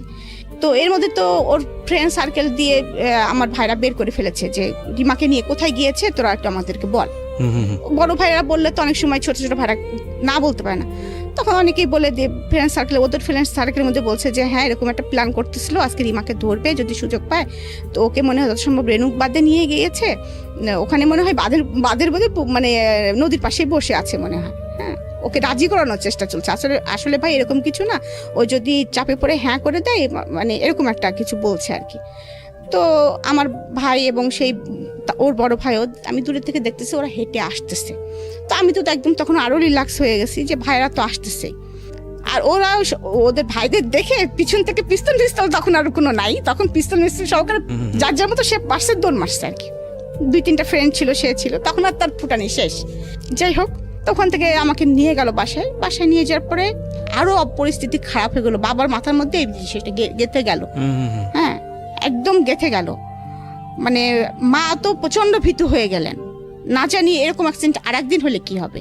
আজকে এই পাশের বাড়ির ছেলে করেছে, আর এক পাড়ার ছেলে করলে কি হবে, আর এক পাড়ার ছেলে কি হলে কি হবে, আমি মেয়েটাকে কিভাবে কি করবো, মান সম্মান। এদিকে ফ্যামিলিতেও কারোর সাথে যদি আমার মেয়ের সম্পর্কে জড়া যায় তাহলেও আমার প্রবলেম। সবার কথা হচ্ছে রাজ্য সহ রাজকন্যা, আমার মেয়েটাকে কতটুকু তারা ভালো করবে আমি জানি না, হয়তো বা আমার সম্পত্তির দিকেই আসবে। এরকম বাসার মধ্যে বাবা মা খুব দ্বিধা এবং দ্বন্দ্বের মধ্যে আছেন, খুব সমস্যার মধ্যে আছেন। মানে তারা আমাকে নিয়ে, আমি এখন ফিল করি, তখন তো অত কিছু মেশরা জানতাম না যে কেন আমাকে বিয়ে দেওয়া হচ্ছে, কি বৃত্তান্ত। এর মধ্যে হঠাৎ করে আমার কলেজ থেকে দেখে আমার বাসায় বিয়ের প্রস্তাব পাঠানো হয়। তো আমার বাবা তখন খুব টেনশন করতেছেন, মা খুব টেনশন করতেছেন, এখন সলিউশন কি। এই টাইমে তোমার নাচটাও বন্ধ হয়ে গেছে। আমি কিন্তু মানসিকভাবে তখন কিন্তু খুবই মানে খারাপ পরিস্থিতির মধ্যে দিয়ে যাচ্ছি, কারণ আমাকে বাসা থেকে বেরোতে দেওয়া হচ্ছে না ওই কারণের পরে। সেকেন্ডলি আমার নাচটা বন্ধ হয়ে গেছে, যেটা আমার অ্যাম্বিশন। মোট কথা যে আমার প্রথম ভালোবাসা, my first love is my নাচ, সেটা আমার বন্ধ হয়ে গেছে, যেটা আমার ধ্যান জ্ঞান যেটাই বলেন। মানে আমার তখন মানসিক পরিস্থিতি খুব খারাপ, একটুতেই চিল্লাপাল্লা করি, বাসায় হইচই করি, মানে অনেক কিছু। তো একদিন এরকম বাবা মাও খুব চিন্তিত এরকম হঠাৎ করে। তো আমি একদিন বলতেছি কি যে বাবা, এইসব থেকে বেরোনো যায় কি করে, তুমি আমাকে অন্য কোথাও পাঠা দিতে পারো না এই শহর থেকে, আমার না ভালো লাগে না, বাসার মধ্যে বন্দি জীবন ভালো লাগে না, আমার নাচ বন্ধ হয়ে গেছে, তুমি কি পারো না আমাকে কোথাও একটু মানে নিয়ে যেতে বাবা, আমার আসলে খুব খারাপ লাগে, আমার নাচতে ইচ্ছে করে। মানে বাসার মধ্যে আমি তখনও কিন্তু নাচি, মাঝে মাঝে মন খারাপ হলে নাচি, কিন্তু আমি তো আর সেভাবে বাইরে পারফর্ম করতে পারছি না। আমি ঢাকায় আসতে পারতাম না, আমার দেখা যাচ্ছে মাসে একটা করে প্রোগ্রাম থাকতো, কোনো সময় 3 মাস পরে একটা করে প্রোগ্রাম থাকতো। তো আমি তো আর ঢাকায় আসতে পারতেছি না, আমাকে বাসা থেকে বেরোতে দিচ্ছে না, এদিকে লেখাপড়াটা আমার হচ্ছে না ঠিক মতো। কি বলবো, তখন অনেকটাই মানসিক অবস্থা এমন ভেঙে গেছে, মানে আমি বলতে পারবো না, মানে আপনাদেরকে বোঝাতে পারবো না যে আমি মানে একটা মানে হিংস্র মানুষ থাকে না, মানুষ পাগল মানুষ থাকে না, কিছু খাওয়া নেই দাওয়া নেই, খাচ্ছি না দাচ্ছি না, কেউ কিছু বললেই ছুঁড়ে মারতেছি। এমন হয়েছে যে আমার হাতে যে কাটা আছে, ব্লেড দিয়ে হাতও কেটে ফেলছি। বাবাও আসলে পারতেছে না কিছু করতে, বাবাও অনেক সময় কান্না করতেছে, মাও কান্না করতেছে, এরকম পরিস্থিতি বাসায়। তো এর মধ্যে কলেজে একদিন আস্তে আস্তে একটু হওয়ার পরে তো আমার ভাইরা আমাকে সাথে করে নিয়ে যেত আর সাথে করে নিয়ে আসতো, যে কোনো একজন ভাই আমার সঙ্গে থাকতো। প্রিয় শ্রোতা, আমরা এই জায়গাটা একটা বিরতি নেব। চিন্তা করে দেখুন, একটা মেয়ে আমাদের সমাজে বড় হচ্ছে, সে যে শ্রেণীরই হোক না কেন, উনি যেই সোসাইটিতে বিলং করতেন, ওনার যে সার্কামস্ট্যান্সেস, যৌথ পরিবার, এবং যৌথ পরিবারের এরকম একটা মেয়ের দিকে এভাবে হাত বাড়ানো, এটা রিয়েলি টাফ। এবং খুব স্বাভাবিকভাবেই তার ব্যাকআপটা অনেক শক্তিশালী। তার বাবা রোডসান হাইওয়েতে, তার এক চাচা সেই মুহূর্তে government officer, first class gazetted officer. সুতরাং সেই দিক থেকে কিন্তু তার একটা অনেক বড় ব্যাকআপ আছে, এবং তার যে কালচারাল ব্যাকগ্রাউন্ড, সেখানেও সে অত্যন্ত মানসিকভাবে শক্তিশালী একজন মেয়ে হিসেবে বড় হয়ে উঠছে। কিন্তু তারপরেও আমরা আমাদের সামাজিকতার কথা চিন্তা করে একটা পরিবার যখন এই ধরনের একটা ঘটনা ঘটে কতটা ইনসিকিউর মনে করি এরকম একটা ঘটনাকে। এবং দেখুন যে প্রাণোচ্ছল একটা রিমাকে আমরা পেলাম শৈশবে, কিশোর জীবনের শুরুতে একেবারে বয়সন্ধিকালের সেই সময়টাতে এসে কিন্তু একটা ভয়ানক রকমভাবে ওকে একটা কনজারভেটিভ এনভায়রনমেন্টে বন্ধ করে ফেলার চেষ্টা করা হচ্ছে। এবং ওখানে উনি বলছিল যে আমার দোষটা আসলে কি, আমি তো কাউকে বলিনি যে আমাকে তুলে নিয়ে যাও, বা আমি তো কাউকে বলিনি যে বা আমি তাকে লাভও করি না সেই অর্থে। তো সেই জায়গাটা থেকে এরকম একটা কমপ্লেক্সিটি তার লাইফে চলে আসলো। তার স্বপ্নের জায়গাটা, তার যে নাচ, সেটা বন্ধ করে দেওয়া হয়েছে এবং অন্যরকম একটা এনভায়রনমেন্টের মধ্যে তাকে ফেলে দেওয়া হয়েছে। এখান থেকে জীবনটা কোথায় যাবে সামনের দিকে সেটা আমরা দেখব ছোট্ট একটা বিরতির পর। আপনাদেরকে মনে করিয়ে দিচ্ছি, আপনারা শুনছেন মিস্টার ম্যাঙ্গো ক্যান্ডি প্রেজেন্স জীবন গল্প। আমি আরজি কিবরিয়া আপনার সঙ্গে রয়েছি। এবং প্রিয় শ্রোতা, আপনাদের সবার জন্য একটা বিশেষ সেগমেন্ট যুক্ত হলো আজকে থেকে মিস্টার ম্যাঙ্গো ক্যান্ডি প্রেজেন্স জীবন গল্পে। সেটা হচ্ছে এখন থেকে অনুষ্ঠান চলার কালীন সময়ে আমি আপনাদের সঙ্গে ইউটিউবে চ্যাট করব এবং সেটা হবে আমার ইউটিউব চ্যানেলে। যারা এই মুহূর্তে আমাকে শুনতে পাচ্ছেন ঠিক রাত 12টায়, আমি আবারও বলছি ঠিক রাত 12টায় আমার চ্যানেল থেকে এই আজকের অনুষ্ঠানের ভিডিও ফুটেজ ওখানে প্রিমিয়ার করা হবে এবং সেটা হবে লাইভ আকারে। সো আপনারা যারা আমাদের এই অনুষ্ঠানে শুনছেন, যারা সরাসরি গেস্টের সঙ্গে কথা বলতে চান কিংবা আমার সঙ্গে কথা বলতে চান, চলে আসুন। ঘুমাই কেটে বাবা বুক থেকে আমাকে নামাতেন। মা নাকি মাঝে মাঝে রাগ করে বলতেন, ফেলে দাও, অত বড় মেয়ে কি জন্য বুকের উপরে ঘুমায়। আবার বল, তোমার আমার বুকের উপরে ঘুমায়, তোমার সমস্যা আছে কোনো? এবং চাচার সাথে সেম এই স্টাইলটাই ছিল। চাচা যখন ভার্সিটি থেকে আসতো, মানে আমি এখনো বলছি যে আমার চাচা আর বাবার মধ্যে আমি কখনো কোনো পার্থক্য দেখি নাই। মানে আমরা 3 ভাই বোনই কখনো পার্থক্য করি নাই। চাচার সাথেও জাস্ট আমার সম্পর্কটা এরকম, মানে দুইজন আমার পার্ট অফ লাইফ এরকম। তো আমার তখন এমন কিন্তু একটু মনের ভিতরে হয়েছে যে আমার চাচা কি পারে না, চাচু কি পারে না আমাকে এখান থেকে বের করে নিয়ে যেতে। চাচুর পোস্টিং ছিল তখন কুমিল্লাতে। ইভেন আমি চাচুকে বলেছি, চাচু তুমি আমাকে নিয়ে যেতে পারো না, তোমার ওখানে গেলেও তো আমার এত ঝামেলা হয় না, তুমি তো একটা ভালো ইসের মধ্যে বিলং করো, আমাকে তো কেউ ডিস্টার্ব করতে পারে না, আমি তো নাচটা কন্টিনিউ করতে পারি, কুমিল্লা থেকে ঢাকা তো অনেক কাছে। জানি না কি অজানা কারণে আমার চাচু করে রেসপন্স করে নাই, মন খারাপ করছে, কাঁদছে, মা তুমি পড়াশোনা করো, মন খারাপ করো না, এরকম অনেক কথাই বলেছে। কিন্তু আমার মামারা, আমার আবার 2 মামা আর আমার মা একা, আমার মা বড়। আমরা আবার ছোটকাল থেকে দেখেছি বাবা মানে আমাদের ফ্যামিলি আর মামাদের ফ্যামিলি মনে হয়েছে এক। আমরা মানে অনেক বড় হওয়ার পরে বুঝছি যে মামার ফ্যামিলি আর চাচাদের ফ্যামিলি আলাদা, মানে এটা হয় আর কি। আমরা মনে করতাম যে একই। তো এরকম একটা পরিস্থিতি যাচ্ছে, কিন্তু মামারা কিন্তু চায়নি যে, বড় মামা কিন্তু বলেছে যে বু তুমি যদি না পারো মেয়ে আমার কাছে দিয়ে দাও, কারণ আমার বড় মামা তখন খুলনাতে থাকতেন।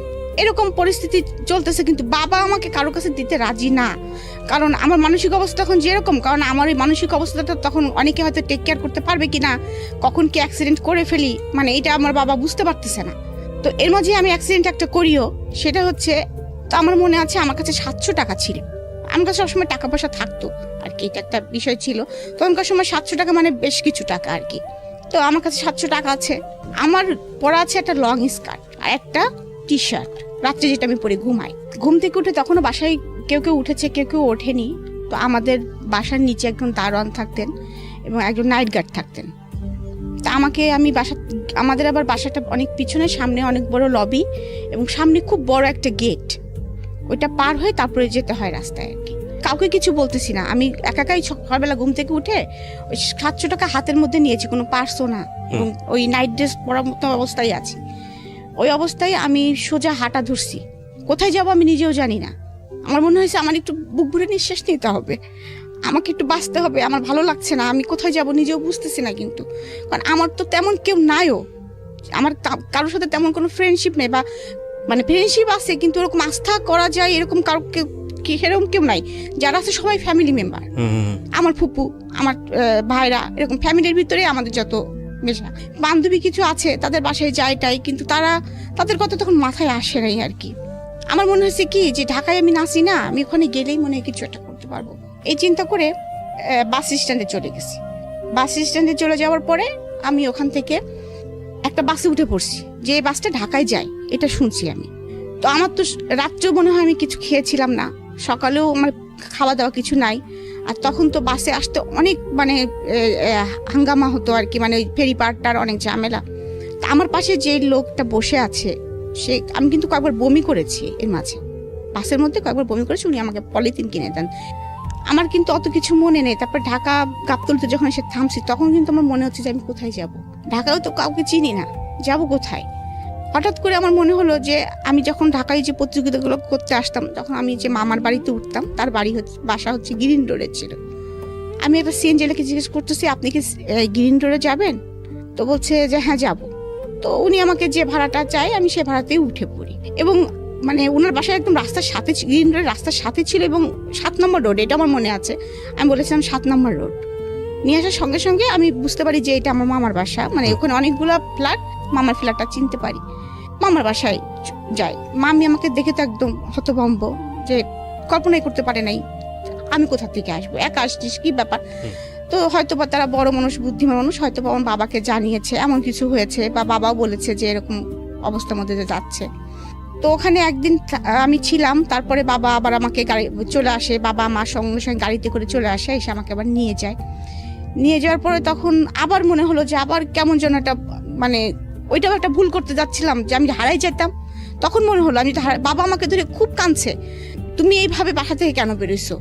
হ্যাঁ, তোমার যদি একটা অ্যাক্সিডেন্ট হতো, রাস্তার মধ্যে কোনো অঘটন ঘটতে পারতো, তুমি চেনো না, কিছু না, তুমি কেন বেরোইছো? তাহলে তোমাকে তো আমরা কোনোদিনও পেতাম না, তুমি কোথায় যেতা? আমারও তখন আমার মনে হয়েছে, তাই তো আমি কোথায় যেতাম? তখন আমি বলছি, বাবা তুমি একটা কাজ করো, আমি কি বিয়ে দিলে স্বাধীন হব? সবাই তো দেখি বিয়ে দিলে আর কেউ কিছু, কারোর কিছু হয় না, কাউকে কিছু বলে না, অনেক স্বাধীনতা এসে যায়। তো আমি কি বিয়ে, আমাকে তাহলে বিয়ে দিয়ে দাও বাবা। মানে আপনি নিজেই বললেন? নিজেই বলতেছি। আচ্ছা। হ্যাঁ, বাবা বলতেছে যে তোমাকে বিয়ে দিয়ে দিব, তোমার বড় বড় 2টা ফুপু আছে, তাছাড়াও মানে বাবা একটু দ্বিধা করতেছে, আবার চিন্তা করতেছে না এটাই হয়তো ওর জন্য রাইট, এমন কারণ বাসা থেকে বেরোতে পারছি না। আবার এমনও কথা হচ্ছে যে মেয়ে বিয়ে দিলে একদিনও শ্বশুর বাড়ি যে ভাত খেতে পারবে না, যে মেয়ে কিছু করেই না। তো তার মধ্যে হঠাৎ করে এরকম একটা বিয়ের প্রস্তাব আসে হঠাৎ করে, এবং বাবাও হঠাৎ করে দেখে যে ছেলেটা অনেক ভালো, খোঁজখবর নিয়ে দেখে, এবং তাদের যে কলিগ লাইফ ছিল, সবাই অনেকে বলছে যে 5 ওয়াক্ত নামাজ কালাম পড়ে, এবং খুবই ভদ্র ছেলে, এক বাপের একটা ছেলে, ওরা 5 বোন, এবং ওর বাবা এখনো চাকরি করে, কুষ্টি শহরে 4 তলা বাড়ি আছে ওদের। যদি কাশিম সাহেব আমার মেয়ে থাকতো তাহলে আমি এই ছেলেকে সাথে বিয়ে দিয়ে দিতাম, এরকম মানে তার সম্বন্ধে এরকম গুড সংবাদ পায় বাবা সবসময়। আর আমি সবসময় বাবাকে ছোটকাল থেকে কেন জানি বলতাম, বাবা আমাকে আর্মি পার্সনের সাথে বিয়ে দিও, কারণ আমি যে শর্ট ছিলাম মনে ওদের একটা কষ্ট ছিল আর কি, মানে সেই জন্য বলতাম কি, বাবা আর্মি ছেলেরা তো অনেক লম্বা হয়, আমাকে লম্বা ছেলের সাথে বিয়ে দিবা। এই ছেলেটা আবার অনেক লম্বা, 5 ফিট 11।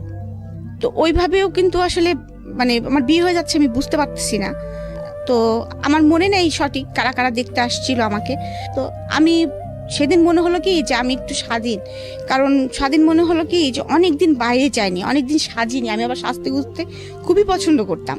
আমার চুলগুলো ছিল অনেক লম্বা লম্বা এবং খুব সুন্দর চুল ছিল আমার মাথায়।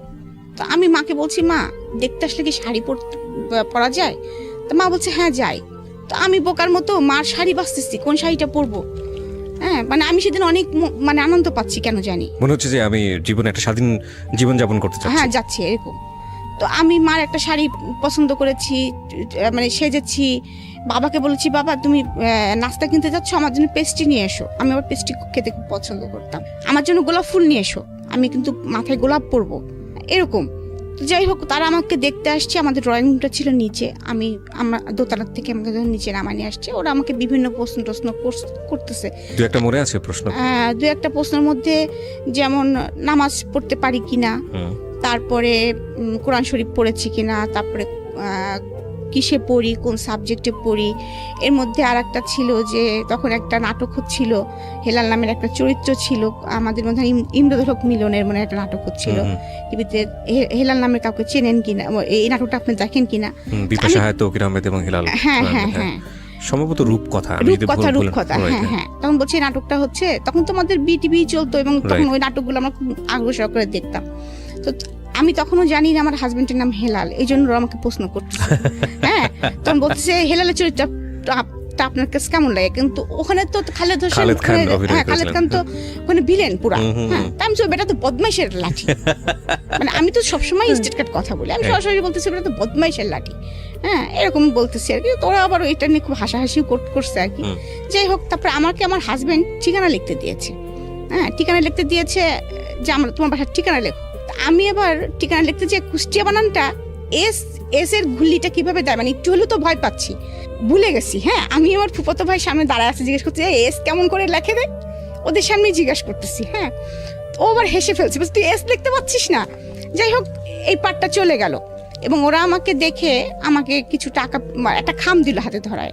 তো যখন আমি দোতলা সিঁড়ি নিচতলা থেকে, তো বললো তুমি এখন যাও, তোমার সাথে পরে আবার কথা হবে। বাবা বললো মা তুমি উপরে চলে যাও। তা আমি উপরে চলে যাচ্ছি আর ওই টাকাটা গুনতেছি আর হাসতেছি, দেখতেছি যে ওখানে 2000 টাকা না এরকম সামথিং কিছু, এবং বলতেছি আমার ছোট ফুপু আমার সাথে আছে। আমি বলছি দেখ ফুপু, কালকে যাই একটা জিন্সের প্যান্ট কিনবো, একদম ঝাঁকানাকা একটা ব্লু প্যান্ট দেখে আসছি, ওইটা আমি কিনবই। এরকম আমার যে বিয়ে হয়ে যাচ্ছে আমি এটা বুঝতে পারতেছি না। আমার একটা মা একটা সাদা পাঞ্জাবির উপরে ফেব্রিক্স করে আমাকে যে পাঞ্জাবিটা বানাই দিয়েছে না, ওইটার সাথে আমি ব্লু প্যান্ট দিয়ে পরবো, মানে এরকম করে বলতেছি। খুব খুশি হয়ে গেছে টাকাগুলো হাতে পেয়ে। এরকম 2-3 দিন যাওয়ার পরে আবার শুনি আমাকে দেখতে আসবে। এবার কারা আসবে? এবার মুরব্বী মহলরা আসবে। আচ্ছা, ওই হেলাল সাহেবের মুরব্বী যারা ছিলেন, হ্যাঁ, আমার মানে শ্বশুর আসবেন, শাশুড়ি আসবেন, তা আরো খালা শ্বশুর টশুর তারা আছেন, তারা আসবেন এবং তারা পাকা কথা বলবেন। এটা তো আর আমাকে বলা হয় না, আমাকে বলছে দেখতে আসবেন। আমি বলছি বাবা বারবার আমার যেতে ভালো লাগছে না, এদিন কি শাড়ি পরতে হবে? তো বলছি ইচ্ছে হলে পরো, না হলে না পরো। তো সেদিনও শাড়ি পরলাম, কিন্তু সেদিন আমি কেন জানি ভয় পাচ্ছিলাম। তো যাই হোক, দেখতে আসে আমার শাশুড়ি, এখন জানি সে আমার শাশুড়ি, তখন আমার শাশুড়ি ছিলেন না আর কি। তো ওই মহিলাটা আমাকে বললেন দাঁড়াতে বললেন এবং হাঁটতে বললেন। হ্যাঁ, তো দাঁড়াতে এবং হাঁটতে বললেন। আমার এটা খুব প্রেস্টিজে লেগে যায়। এবং আমার ছোট ননদ ছিল সাথে, ছোট ননদ মানে এখন সে ছোট ননদ, একটা মেয়ে ছিল আর কি সাথে, অল্প বয়স্ক। ওর সঙ্গে দেখলাম যে আমাকে মাপ দেওয়া হচ্ছে, কারণ তাদের ছেলে লম্বা, আমি শর্ট, ওরা তো প্রথমে এসে দেখে গেছে এটা। যখনই আমাকে মাপ দেওয়া হচ্ছে, আর আমার তো শর্ট নিয়ে আমার একটু প্রবলেম ছিলই, মানে মনের ভিতরে আমি একটু ছোট ছিলামই, আমি হাউমাউ করে ওখানে কান্না করে দিছি যখন, তখন আমার বাবা আসেনি, মা তখন ওখানে ছিলেন। মেয়েরা যেহেতু উপরে বসছে আর বাবা হচ্ছে ছেলেদের নিয়ে নিচে বসছে আর কি।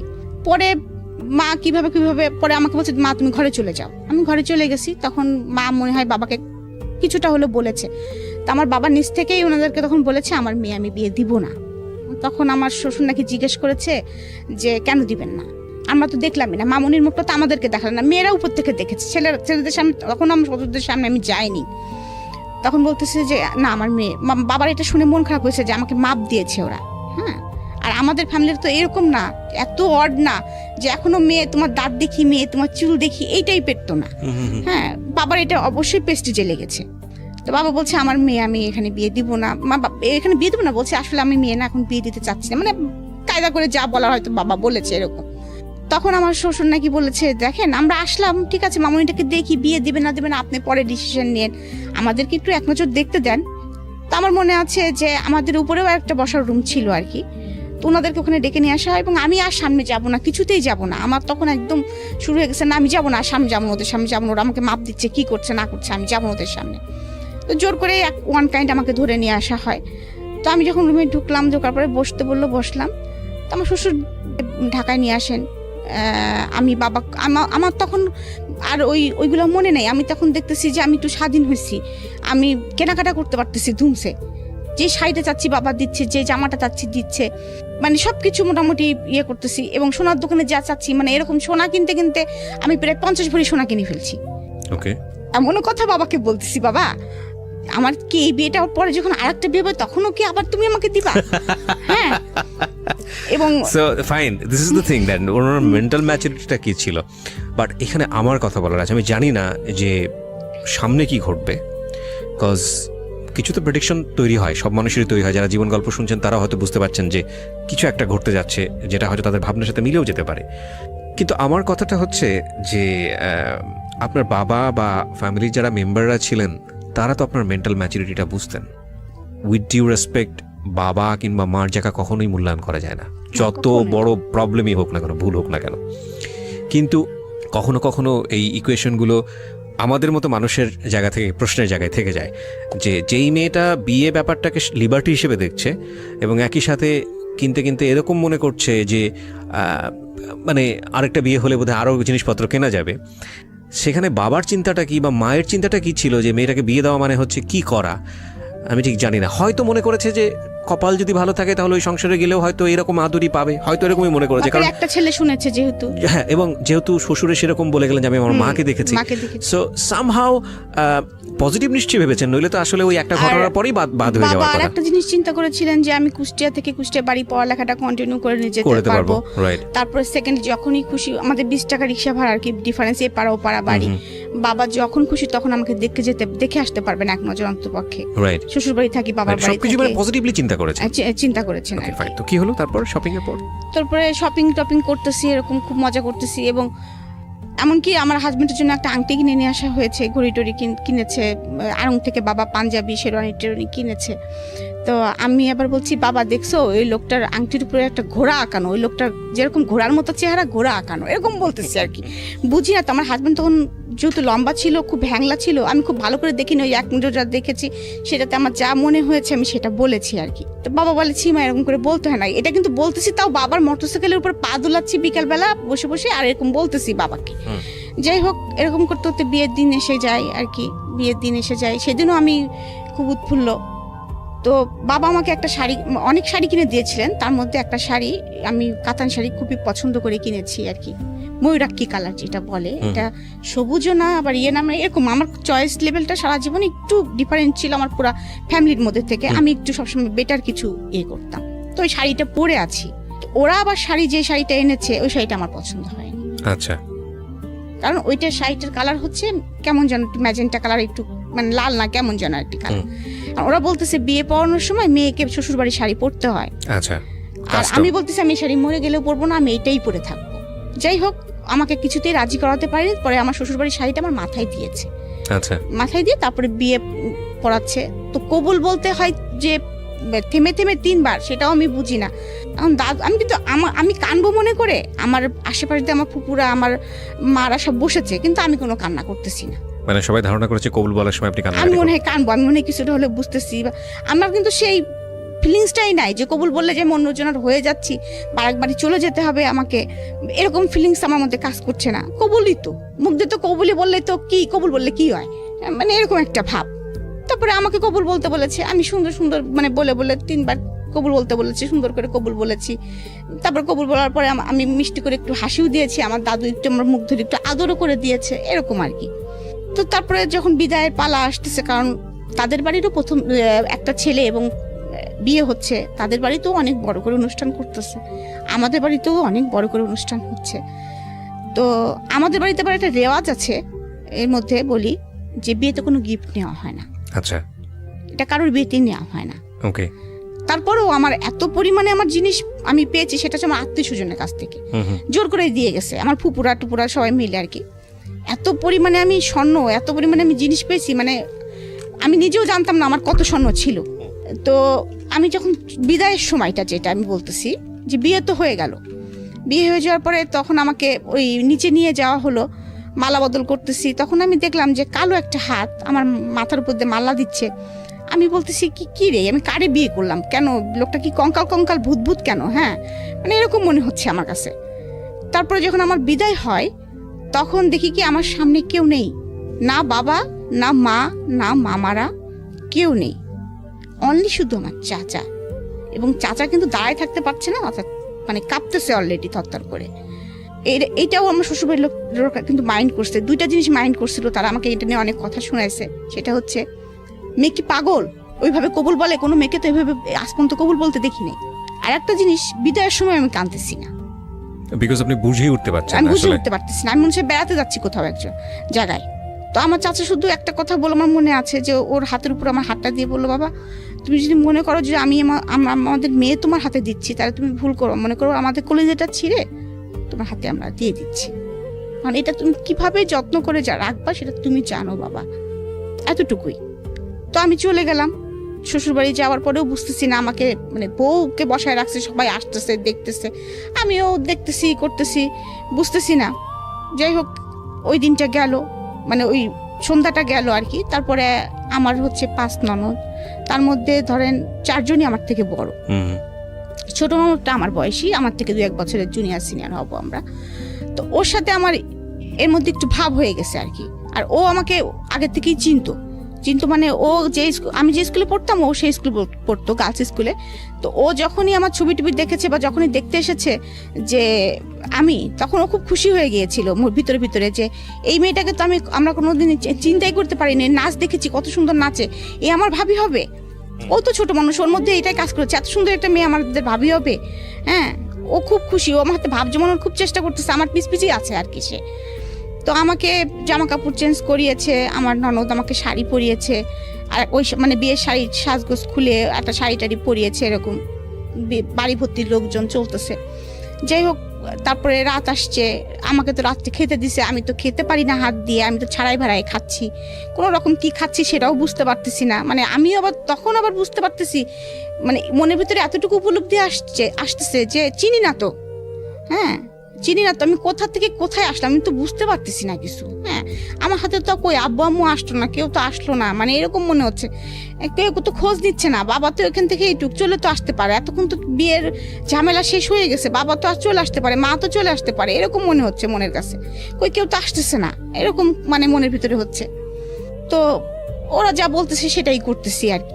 দেখলাম মাগরিবের নামাজের সময় একটা লোক ঢুকলো আমার ঘরে, আমি বুঝতেছি যে এটা আমার মনে হয় হাজবেন্ড, কারণ আমার ঘরে তো যে কেউ ঢুকবে না। মানে আমার ঘর মানে আমাকে বিয়ে করায় নিয়েছে যে ঘরটায় বসায় রাখা হয়েছে, সে আমার সামনে নামাজ পড়লো, আমার সাথে কিন্তু কোনো কথা সে বলে নাই, আমিও কোনো কথা বলি না, কারণ আমি তো বুঝি না অত কিছু। তারপরে খাওয়া দাওয়া শেষে রাত আসলো, তো দেখতেছি বাসর ঘরটা সাজানো। তখনই হয়তো বা আমি এখনকার সময় যদি বিয়ে হতো, সাপোজ এখনকার সময় বা আরো 5 বছর পরে বিয়ে হতো, তখন হয়তো ঠিকই ওটা আমার চোখে পড়তো।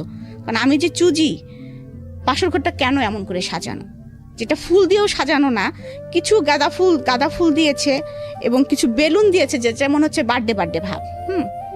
তো আমি আবার হাসতেছি, কিন্তু আমাকে যখন ওই ঘরে বসাইছে তখন কিন্তু আমার ছোট নোটটাকে বলতেছে এই বেলুনগুলো ফাটবে না তো, রাত্রে ঠাস করে বেলুন ফাটবে, কি মজা না, এরকম বলেও ফেলছি মুখ দিয়ে আর কি। তো যখন আমাকে ওই ঘরে রেখে তারা চলে যাচ্ছে, আমার মেজো ননদটা, ওনাকে আমি মানে যদিও আমার হাজবেন্ড থেকে ছোট সে, আমি এখন আপাই বলি তাকে। তা আমি তখন বলতেছি কি আপা আপনি হচ্ছে যায়েন না, আমি তো আপনার সঙ্গে ঘুমাবো, আমি একা একা ঘুমাতে পারবো না, ভয় লাগতেছে, আপনারা সবাই করে।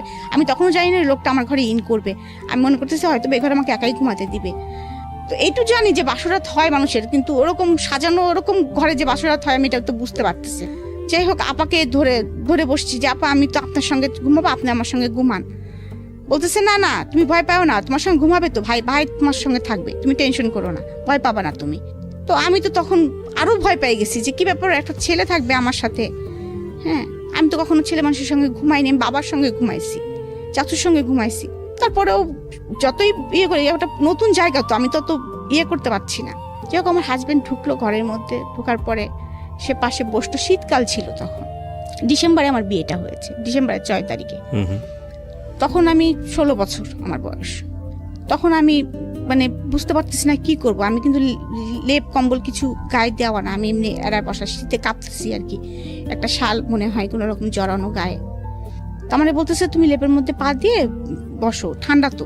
হ্যাঁ, তখন বলতেছে যে তুমি, আমি কিসে পড়ি, আবার ওই একই কথা সে জিজ্ঞেস করতেছে কিসে পড়ি, তারপরে আমি আমার সাবজেক্ট কি এগুলো জিজ্ঞেস করতেছে, কোন স্যারের কাছে প্রাইভেট পড়তে যাই, নামাজ পড়তে পারি কিনা, কোরআন শরীফ পড়তে পারি কিনা, এগুলো জিজ্ঞেস করতেছে। আমি সে নামাজ পড়ি, মাঝে মাঝে পড়ি, হ্যাঁ, কোরআন শরীফ পড়তে পারি না, সোজা উত্তর। হ্যাঁ, তারপরে বলতেছে যে, তারপরে এটা জিজ্ঞেস করার পরে সে আমাকে এমন একটা অড প্রশ্ন করছে যেটার জন্য আমি কখনোই কোনোদিন প্রস্তুত ছিলাম না। আজকে আমি বলতেছি, ফিল করতেছি যে এই প্রশ্নটা মানে আমি জীবনে ভুলবো না। মানে এই কথাগুলো বলার পরেই যে সে আমাকে বলতেছে যে তোমার মানে ডেট কবে।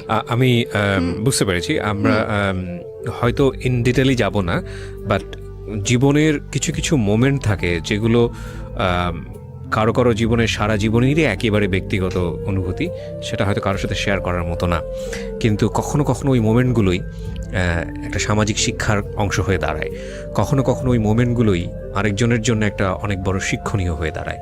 আপনার এই যে রাতের গল্পটা আপনি বলছেন, এটা প্রত্যেকটা মানুষের জীবনেরই স্মরণীয় রাত, ভয়ঙ্কর রকমভাবে প্রত্যাশিত রাত, এবং এই রাতেই প্রত্যেকটা ছেলে এবং মেয়ে আমার যেটা মনে হয় যে সবারই একটা স্বপ্ন থাকে, একটা সুন্দর একটা মেমোরি যাতে সারাটা জীবন তারা ক্যারি করতে পারে। এই স্বপ্নটা যখন সে তার জীবনের আরেকজন মানুষের প্রয়োজন, সেটা ছেলের জায়গা থেকে হোক বা মেয়ের জায়গা থেকে হোক, মানে একটা মেয়ে যখন একটা ছেলেকে কল্পনা করে বা একটা ছেলে যখন একটা মেয়েকে কল্পনা করে, এইটা বুঝতে শেখে যখন থেকে, একদম নর্মালি যখন বুঝতে শেখে তখন থেকে সে কল্পনা করা শেখে। এটা বৈজ্ঞানিকভাবে যেমন সত্য এবং খুব নর্মালি আমাদের জীবনে এটা সত্য। এবং এই কাঙ্ক্ষিত রাতটা যখন স্বপ্নের মতো না হয়, এবং স্বপ্নের মতো না হলেও হয়তো বা সমস্যা না, পছন্দনীয় না হলেও সমস্যা না, কিন্তু যখন ভয়ঙ্কর হয়ে দাঁড়ায় তখন সেটা সারা জীবনের জন্যই একটা বড় সমস্যা।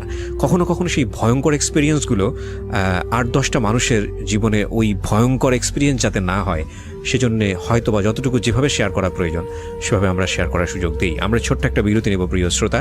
আপনাদেরকে আরও একবার মনে করিয়ে দিচ্ছি, আপনারা শুনছেন মিস্টার ম্যাঙ্গো ক্যান্ডি প্রেজেন্স জীবন গল্প, আমি আরজে কিবরিয়ার সাথে। ছোট্ট একটা বিরতির পর আবারও ফিরে আসছি। জীবনে অনেক ভুল হয় এবং একজনের ভুল থেকে আমরা অনেক সময় অনেক কিছুই শিখি। ঠিক আছে, তো আপনার জীবনে যে ঘটনাটা ঘটলো তারপর কি হলো? তো তারপরে মানে এটা আমি কিভাবে বলবো বুঝতে পারছি না, মানে এক্সপ্লেন করব কিভাবে, আই ডোন্ট নো। অনেকের জীবনে এটা হয়তো খুব মানে সুখ, এটা হতে পারতো সুখের, কিন্তু আমি যেহেতু বয়স অল্প, হাইট ওয়েট কম তার থেকে, তারপরে সে অনেক লম্বা চড়া মানুষ, তার স্বাভাবিক নিয়মে সে ছিল হয়তো বা, কিন্তু আমার জন্য ফিলিংসটা খুব ব্যাড ছিল আর কি। আমি খুব কষ্ট পাচ্ছিলাম আর কি, সোজা কথা। এবং আমি আগেই বলেছি যে আমার স্কিন খুব পাতলা ছিল, আমি রান্না কখনো তো কাজ করিনি, কখনো রোদে পুড়িনি, কখনো মানে ছিলাম আর কি একটু। তো আমার কিন্তু একটুতে গায়ে ফোসকা পড়তো, মানে এমন হচ্ছে একটু বেশি রোদে হলেও দেখা যাচ্ছে আমার গায়ে লাল লাল ছোপ ছোপ দাগ পড়ে যেত। একটু বেশি রোদে গেলে বা বেশি গরম লাগলে আমি কিন্তু গরম সহ্য করতে পারতাম না, আমার নাক দিয়ে ব্লাড এসে যেত। তো উনি আমাকে যে আদরের নমুনাটা দেখিয়েছে, ইট ওয়াজ নট হিউম্যানিটিক, এটা আলটিমেটলি মানবিক আচরণ ছিল না, আপনি যেটা বলতে যাচ্ছেন। তারপরে সে আমাকে বোঝানোর চেষ্টা করেছে, এটুকু আমার মনে আছে, যে না তুমি কষ্ট পাচ্ছ, এটা ঠিক, কষ্ট পেও না, এটা হয়, এটা ঠিক হয়ে যাবে আস্তে আস্তে। যাই হোক, সকাল হলে পরের দিন সকালে বউ ভাত, বাসায় অনুষ্ঠান কমানো। তো আমি কাউকে কিছু বলতে পারছি না, কিন্তু মনের ভিতরে তখনই একটা আমার কষ্ট ঢুকে গেছে কিন্তু অলরেডি, যে এটা কি হলো, বিয়ে মানে কি এরকম, আমি এটা কিন্তু বুঝতে পারতেছি না, বিয়ে মানে কি এরকম, আর এই লোকটার সাথে তাহলে আমাকে এভাবে থাকতে হবে। মানে আমি সবকিছু মিলে আমার মাথার মধ্যে হজবরল অবস্থা হয়ে গেছে একটা আর কি। আর আমি খালি অপেক্ষা করতেছি কখন বাবা মা আসবে, কখন কে আসবে, মানে আমি অপেক্ষা করে আছি আর কি। মানে আমার ভালো লাগছে না, সোজা কথা ভালো লাগছে না। আমি সকালেও তেমন ভাবে খাচ্ছি না, কিন্তু আমার হাজবেন্ড দেখছি সকালবেলা থেকে স্বাভাবিক, সে ঘুরতেছে, সবার হাতে কথা বলতেছে আর কি, আমার অন্যরা আমার ঘরে আসতেছে, সব কিছু স্বাভাবিক, অনুষ্ঠান সব কিছু স্বাভাবিক। এবং একসময় আমার বাবা মা আসার পরেও আমি ওই অবস্থায় দেখা যাচ্ছে আমাকে মানে স্টেজ করে যেখানে বসিয়ে রাখা হয়েছে, আমি তো খুব ক্লোজভাবে তখন বাবা মার সঙ্গে কিছু বলতে পারছি না। আর আমার বাবা কেন যেন ওই দিনের পর থেকে তার চেহারাটা চোর হয়ে গেছিল আর কি। চোর বলবো কেন, মানে আমার দিকে চোখ কিরকম লুকা ছাপা, চোর বলবো না, লুকো ছাপা আর কি। মানে হয়তো বা আমার দিকে তাকালে তার চোখ জলে ভরে উঠতেছিল, এমন কিছু হচ্ছে হয়তো বা, সে নিজেকে হাইড করছে। হ্যাঁ, আমি তো কিছু বলতেও পারছি না কাউকে। শুধু ছোট ফুপুটা আমার ফ্রেন্ড লিতো, সে আসার পরে তখন আমাকে বলতেছে, আমাকে তো বললাম যে অনেকে মনা বলে ডাকতো, তো আমাকে বলতেছে মনা কেমন আছো। হ্যাঁ, তো আমি বলছি যে ফুপু আমার না ভালো লাগেনি, আমার সারা রাত ঘুম হয়নি। হ্যাঁ, তোমরা আমাকে আজকে নিয়ে যাবা তো? হ্যাঁ, তো বলছে হ্যাঁ আজকে নিয়ে যাবে, মিয়া ভাই বলেছে আজকে তোমাকে নিয়ে যাবে, যে আমাকে সহকারে আজকে নিয়ে যাবে। আমি এবার ওকে বলছি কি, ফুপু শোনো, ওই লোকটাকে নিয়ে যাওয়ার দরকার নেই, আমাকে নিয়ে যাও। হ্যাঁ, বাবাকে আস্তে করে বলে এসো, ওনাকে নিয়ে যাওয়ার দরকার নেই। মানে এইভাবে আর কি। আমি তো আসলে বুঝতেছি না, ওই লোকটা আমার সঙ্গে গেলেই মনে হলো যে আমার একটা ব্যাড ফিলিংস, ওই লোকটাকে নিয়ে যাওয়ার দরকার নেই। এই জন্য ফুপুকে আস্তে করে কানে এটা বলতেছি। যাই হোক, ওই দিনকার অনুষ্ঠান মিটে গেল, তারপরে আমাদেরকে নিয়ে যাওয়া হলো। তো আমার বেডরুমেই আমি ছিলাম আর কি। সেখানেও আমার বাবা মা তো আর কোনো কিছু খেয়াল করে না। আমার বাবা মার ধুম লেগে গেছে, বাড়িতে অনেক লোক, পুপুরা ধুম লেগে গেছে যে জামাইকে কোন পিঠা খাওয়াবে, জামাইকে নতুন জামাই ফার্স্ট আসছে আমাদের বাড়িতে, যৌথ পরিবারের জামাই গেলে একটা মানে আমাদের বাড়িতে একদম মনে করেন যে আনন্দ উৎসব। আর আমি হয়েছে কি যে এই একদিন দুই দিনে মানে আমার ফ্যামিলি থেকে যেহেতু আমি একটু দূরে, আমি আমার ফুপু ফুপাতো ভাই বোন টোন এদের পেয়ে ওদের সাথে সবসময় থাকি, ওদেরকে পেয়ে আমার জামার কথা আমি ভুলে গেছি, মানে এমনিও তোর কথা আমার মনে থাকার কথাই না, তারপরে ওই যে আমার সাথে একজন লোক আসছে তার থেকে আমার কোনো ইয়ে নাই। আমি কিন্তু ওদের সাথেই মানে বাসায় যে ঢুকেই আগে আমি কিন্তু শাড়িটা খুলছি, খুলে আগে কিন্তু আমি স্কার্ট পরে ফেলছি, বুঝছেন, ফেলে আমি আমার মতো মানে আবার দৌড়ানো শুরু করছি ঘরের মধ্যে, একবার এর সাথে এই গল্প করে ওর সাথে ওই গল্প করি। কিন্তু এর মধ্যে হঠাৎ করে আমার এক ফুফাতো ভাই, ওর সাথে খুব ফ্রেন্ডলি সম্পর্ক ছিল, আমার থেকে 2 বছরের বড়। তো ও আমাকে জিজ্ঞাসা করতেছে, মনি তোর মুখ চুখ দেখে তো ভালো, ওই যে বললাম আপনাকে যেটা সাইন দেখে বলছে ভাল লাগতেছে না তো। হ্যাঁ, তখন আমি বলতেছি কি যে ভাই জানো লোকটা না একটু ভালো না, হ্যাঁ লোকটা না খুব খারাপ, অনেক চরিত্র খারাপ। এভাবে বলতেছি লোকটা। হ্যাঁ, আমি বাংলা সিনেমার ভিলেন দেখো না, ওই রকম জানো, এখন এরকম বলতেছি। তো বলার পরে তখন আমার ভাই আবার হাসতে বলছে কই, মানে আমাকে সান্ত্বনা, আমি তো দেখলাম যে মিঠুন চক্রবর্তীর মতো। হ্যাঁ, এরকম আর কি কথাবার্তা হচ্ছে। যাই হোক, আমার সংসারটা এইভাবে আর কি আগায় যাচ্ছে। আমি শ্বশুর বাড়িতে যাই আসি, বাবার বাড়িতেও থাকি, কিন্তু আমি কিন্তু এইগুলো আসলে তখন কিন্তু বুঝি না যে শ্বশুর বাড়ি গেলে কাজ করতে হয় কি করতে না হয়। আমার হাজবেন্ড সকালবেলা অফিসে চলে যান, আমি হয়তো গুসল টুসুল করে। উনি কি ছিল, পেশা কি ছিল? উনি ছিল তখন অ্যাসিস্ট্যান্ট ইঞ্জিনিয়ার। হ্যাঁ, উনি হচ্ছে বিএসসি ইঞ্জিনিয়ার যেটা বলে আর কি আপনার পানি উন্নয়ন বোর্ডের।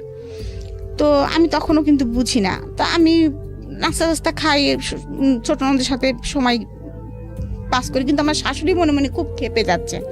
হ্যাঁ, আমি এখন জানি আর কি উনি খুব খেপে যাচ্ছেন, কি বউ বিয়ে করে নিয়ে আসলাম, শাশুড়ি কি করতেছে তাও কি দিয়ে দেখে না, বাড়ির কে কি করতেছে কি দিয়ে দেখে না, ঘুম থেকে দেরি করে ওঠে, নামাজ পড়ে না, হ্যাঁ মানে নখ পালিশ লাগায় বসে থাকে, হ্যাঁ নাক ফুটো করা নাই, হ্যাঁ এরকম অনেক কিছু আর কি।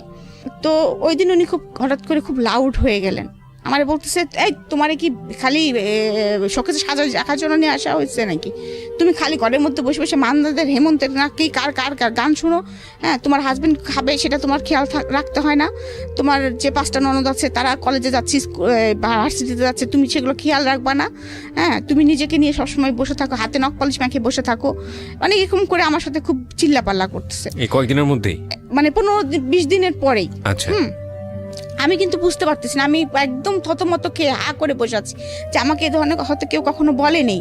হ্যাঁ, আমি তো আসলে এরকম কথা কোনোদিনও বলে নাই আমাকে কেউ।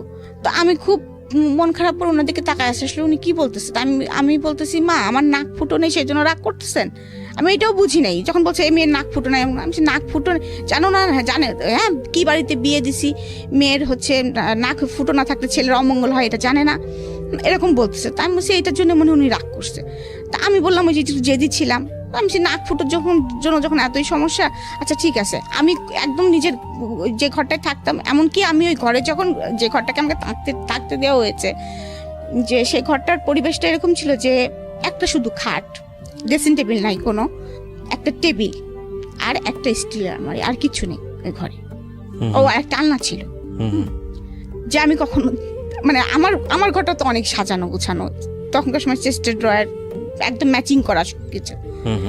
তখন এইটা আমার বাবা মা কিন্তু খেয়াল করেছে, এবং তারা কিছু বলেনি, এবং তারা কিন্তু অলরেডি ফার্নিচারের অর্ডার দিয়েছে আমার জন্য আর কি। এবং আমার ঘরে যে একটা ওই পাশে যে রঙিন টিভি নাই এটাও খেয়াল করেছে তারা, সাদা কালো টিভি দেখে তারা। ফ্রিজ একটা ছোট, কিন্তু বাড়ি কিন্তু 4 বাড়ি, 2টা ফ্লোর নিয়ে আমরা থাকি, কিন্তু ফার্নিচারের ডিজাইনগুলো সব পুরাতন এরকম আর কি। আচ্ছা, জাস্ট লাইক বাবারা হয়তো এটা খেয়াল করেছে। তো আমার রুমের সাথে কোনো অ্যাটাচড বাথও ছিল না, যেটা আমি কোনোদিন অভ্যস্ত না, আমি আর আগেই বলেছি, সেটা আমার একটা প্রবলেম হচ্ছিল। এখানে একটা বিষয় খেয়াল করবেন, উনি যে বিষয়গুলো আনছে ছোট ছোট করে, সেগুলো হয়তো বলার মতো না, কিন্তু খুব ইম্পর্টেন্ট দুটো মানুষের জন্য। দুটো মানুষ দুটো পরিবেশ থেকে আসছে, দুটো মানুষের আমরা বিয়ে মানে মনে করি যে দুটো পরিবারের মেলবন্ধন, এটা কিন্তু শুধু দুটো মানুষের মেলবন্ধন না, দুটো পরিবারের মেলবন্ধন। এবং অবশ্যই একটা মানুষ যেভাবে যে লাইফস্টাইলে ছিল, হঠাৎ করে এসে আরেকটা লাইফস্টাইলে মানানসই হওয়াটা খুবই ডিফিকাল্ট, সে ছেলেই হোক বা মেয়েই হোক। কিন্তু আমাদের সামাজিকতা একটা বিষয় আমরা ধরে নিই যে মেয়ে মানেই হচ্ছে তাকে মানিয়ে চলতে হবে, মেয়ে মানেই হচ্ছে সে যে পরিবার থেকে আসুক না কেন, যেটাই করুক না কেন, শ্বশুরবাড়িতে যা আছে সেটাই তাকে মেনে নিতে হবে। যদি সিচুয়েশনটা এরকম হয় যে না, এখানে আসলে কিছু করার নেই, বিকজ ওনাদের কি বলা যেত এফোর্ড করার ক্ষমতা আসলে অতটুকুই, তাহলে সিচুয়েশনটা ডিফারেন্ট। কিন্তু যদি বিষয়টা এরকম হয় যে না, ইউ হ্যাভ মানি অ্যান্ড আপনার সেই ক্যাপাবিলিটিস আছে, তাহলে আপনার পরিবারে যেই আসুক না কেন তাকে যদি আপনার পরিবারেই সাস্টেন করতে হয়, তাহলে আপনার উচিত তার পাস্ট লাইফটা একটু হলেও স্টাডি করা। নইলে কিন্তু সে কোনোভাবেই আপনাকে বেস্টটা দিতে পারবে না। কারণ আমি যদি বলি যে একটা ছেলে হোক বা মেয়েই হোক না কেন, দেখুন যিনি এই ভদ্রলোকের সংসারে গেছেন তিনি কিন্তু গিয়েই রাতারাতি পরিবর্তন হবেন, বিষয়টা কিন্তু এরকম না। তিনি তারা একদম পুরো, যদি 16 বছরে বিয়ে হয়ে থাকে ওনার, উনি যেটা বলছিলেন 16টা বছর নিয়েই কিন্তু সেখানে গেছেন, হ্যাঁ। এবং এই 16টা বছরে তাকে কীভাবে ট্রিট করা হয়েছে, কীভাবে বড় করা হয়েছে, কী আচরণ তার সঙ্গে করা হয়েছে, কী ধরনের পরিবেশের মধ্যে সে থেকেছে, সে সব কিছু নিয়ে কিন্তু ওখানে গেছে। সুতরাং এটাকে যদি রাতারাতি ধাক্কার কবলে পড়ে যায় তাহলে এটার ভবিষ্যৎ ভালো হবে না, এটাই ধরে নেওয়া যায়। জানি না কি হয়েছে, ওকে বলুন। তারপরে যাই হোক, আমি এগুলো কিছু বলি না, কিন্তু আমি যে আসলে আমি এখন নিজে ইমাজিন করি সেটা হচ্ছে যে ওই সময় এরকম বোবা কেমন করে হয়ে গিয়েছিলাম।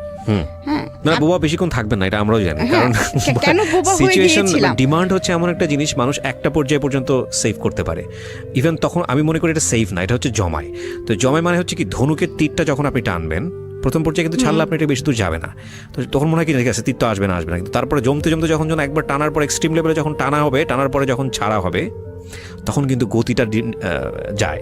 তো যে যত বেশি টানতে পারে, মানে যে যত বেশি সাইলেন্স থাকতে পারে, সে যখন বাস্ট হয় সে তত বেশি পরিমাণ শব্দ করে বাস্ট হয়।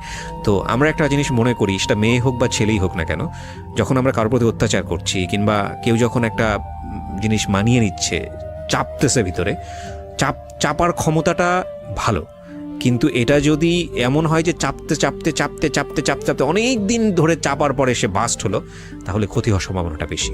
তার চেয়ে বরং একটু চাপলে একটু বের করে দিল, একটু চাপলে একটু বের করে দিল, সেটা অন্য জিনিস। কিন্তু ওনার ক্ষেত্রে বোধহয় বিষয়টা ওরকমই হয়েছে। জি রিমা, তারপর কি হলো? তারপরে আমি মানে জেদ করে ঘর আটকাই, মানে নিজের গেট আটকাই দিলাম, দিয়ে সুতো নিছি। আমার ছোট নদকে বললাম নিজের নাক নিজেই ফোড়াবেন। হ্যাঁ, নিজের নাক নিজেই ফুটো করে ফেলছি। করেছেন? হ্যাঁ, আমি বললাম না যে ব্লেড দিয়ে হাত কাটতে যখন পারি, তখন তো ওই জেদ উঠলে তো আমি ওইটাও করতে পারি।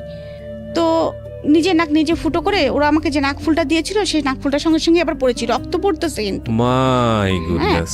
পরে এসে আমার শাশুড়িকে বলতেছি, দেখছেন পড়ছি, এখন তো কিছু হবে না।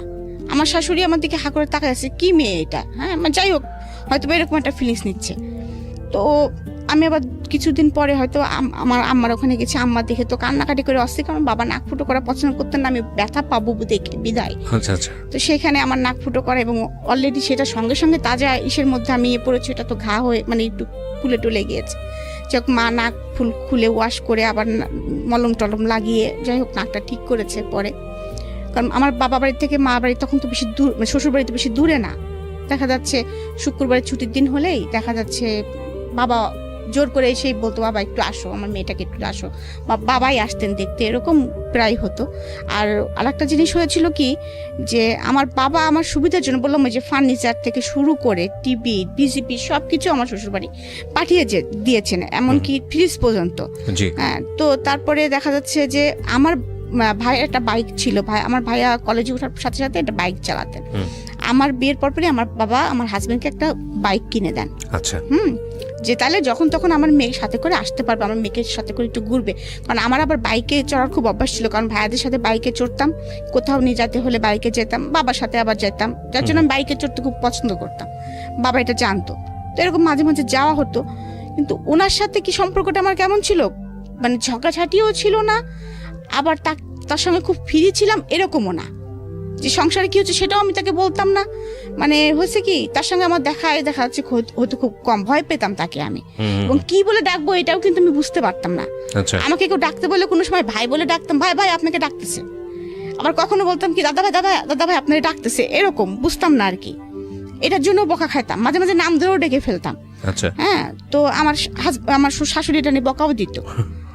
তো এরকম একদিন এরকম চলতেছে আমার সংসার আর কি, বকাঝকা খাচ্ছি, বুঝতে পারতেছি না কি হচ্ছে না হচ্ছে। আম্মার কাছে মাঝে মাঝে যাই, বলতেছি আম্মা এরকম বকা দেয় কেন ওনারা, আমি তো কাজ করতে পারি না, হ্যাঁ এরকম বলি। তা আম্মার মধ্যে হয়তো বা প্রস্তাব দিয়েছিল আমার শাশুড়ির কাছে যে আমার মেয়ে হয়তো কাজ করতে পারে না বিয়ান, আমি কি একটা কাজের মানুষ দিব আপনাদের। ওদের বাসায় যে দেখি যে একটা মোটে কাজের মানুষ, তাও ছোট। আমার শাশুড়ি অনেক কাজ করেন, আমার ননদরাও দেখলাম যে অনেক কাজ টাজ করেন, সেখানে আমি কিছুই করি না, সেটা তো আসলেই কথা শোনানোর মতোই আর কি। যাই হোক, আমার বেসিক্যালি তখন সেটা মনে হয়েছে আর কি। হ্যাঁ, তো তারপরে এরকম করতে করতে তারপরে হঠাৎ করে একদিন আমার শাশুড়ি বললো, হ্যাঁ তুমি একটু রান্না বাড়া দেখো না, এরকম যাই হোক এরকম বলতেছে।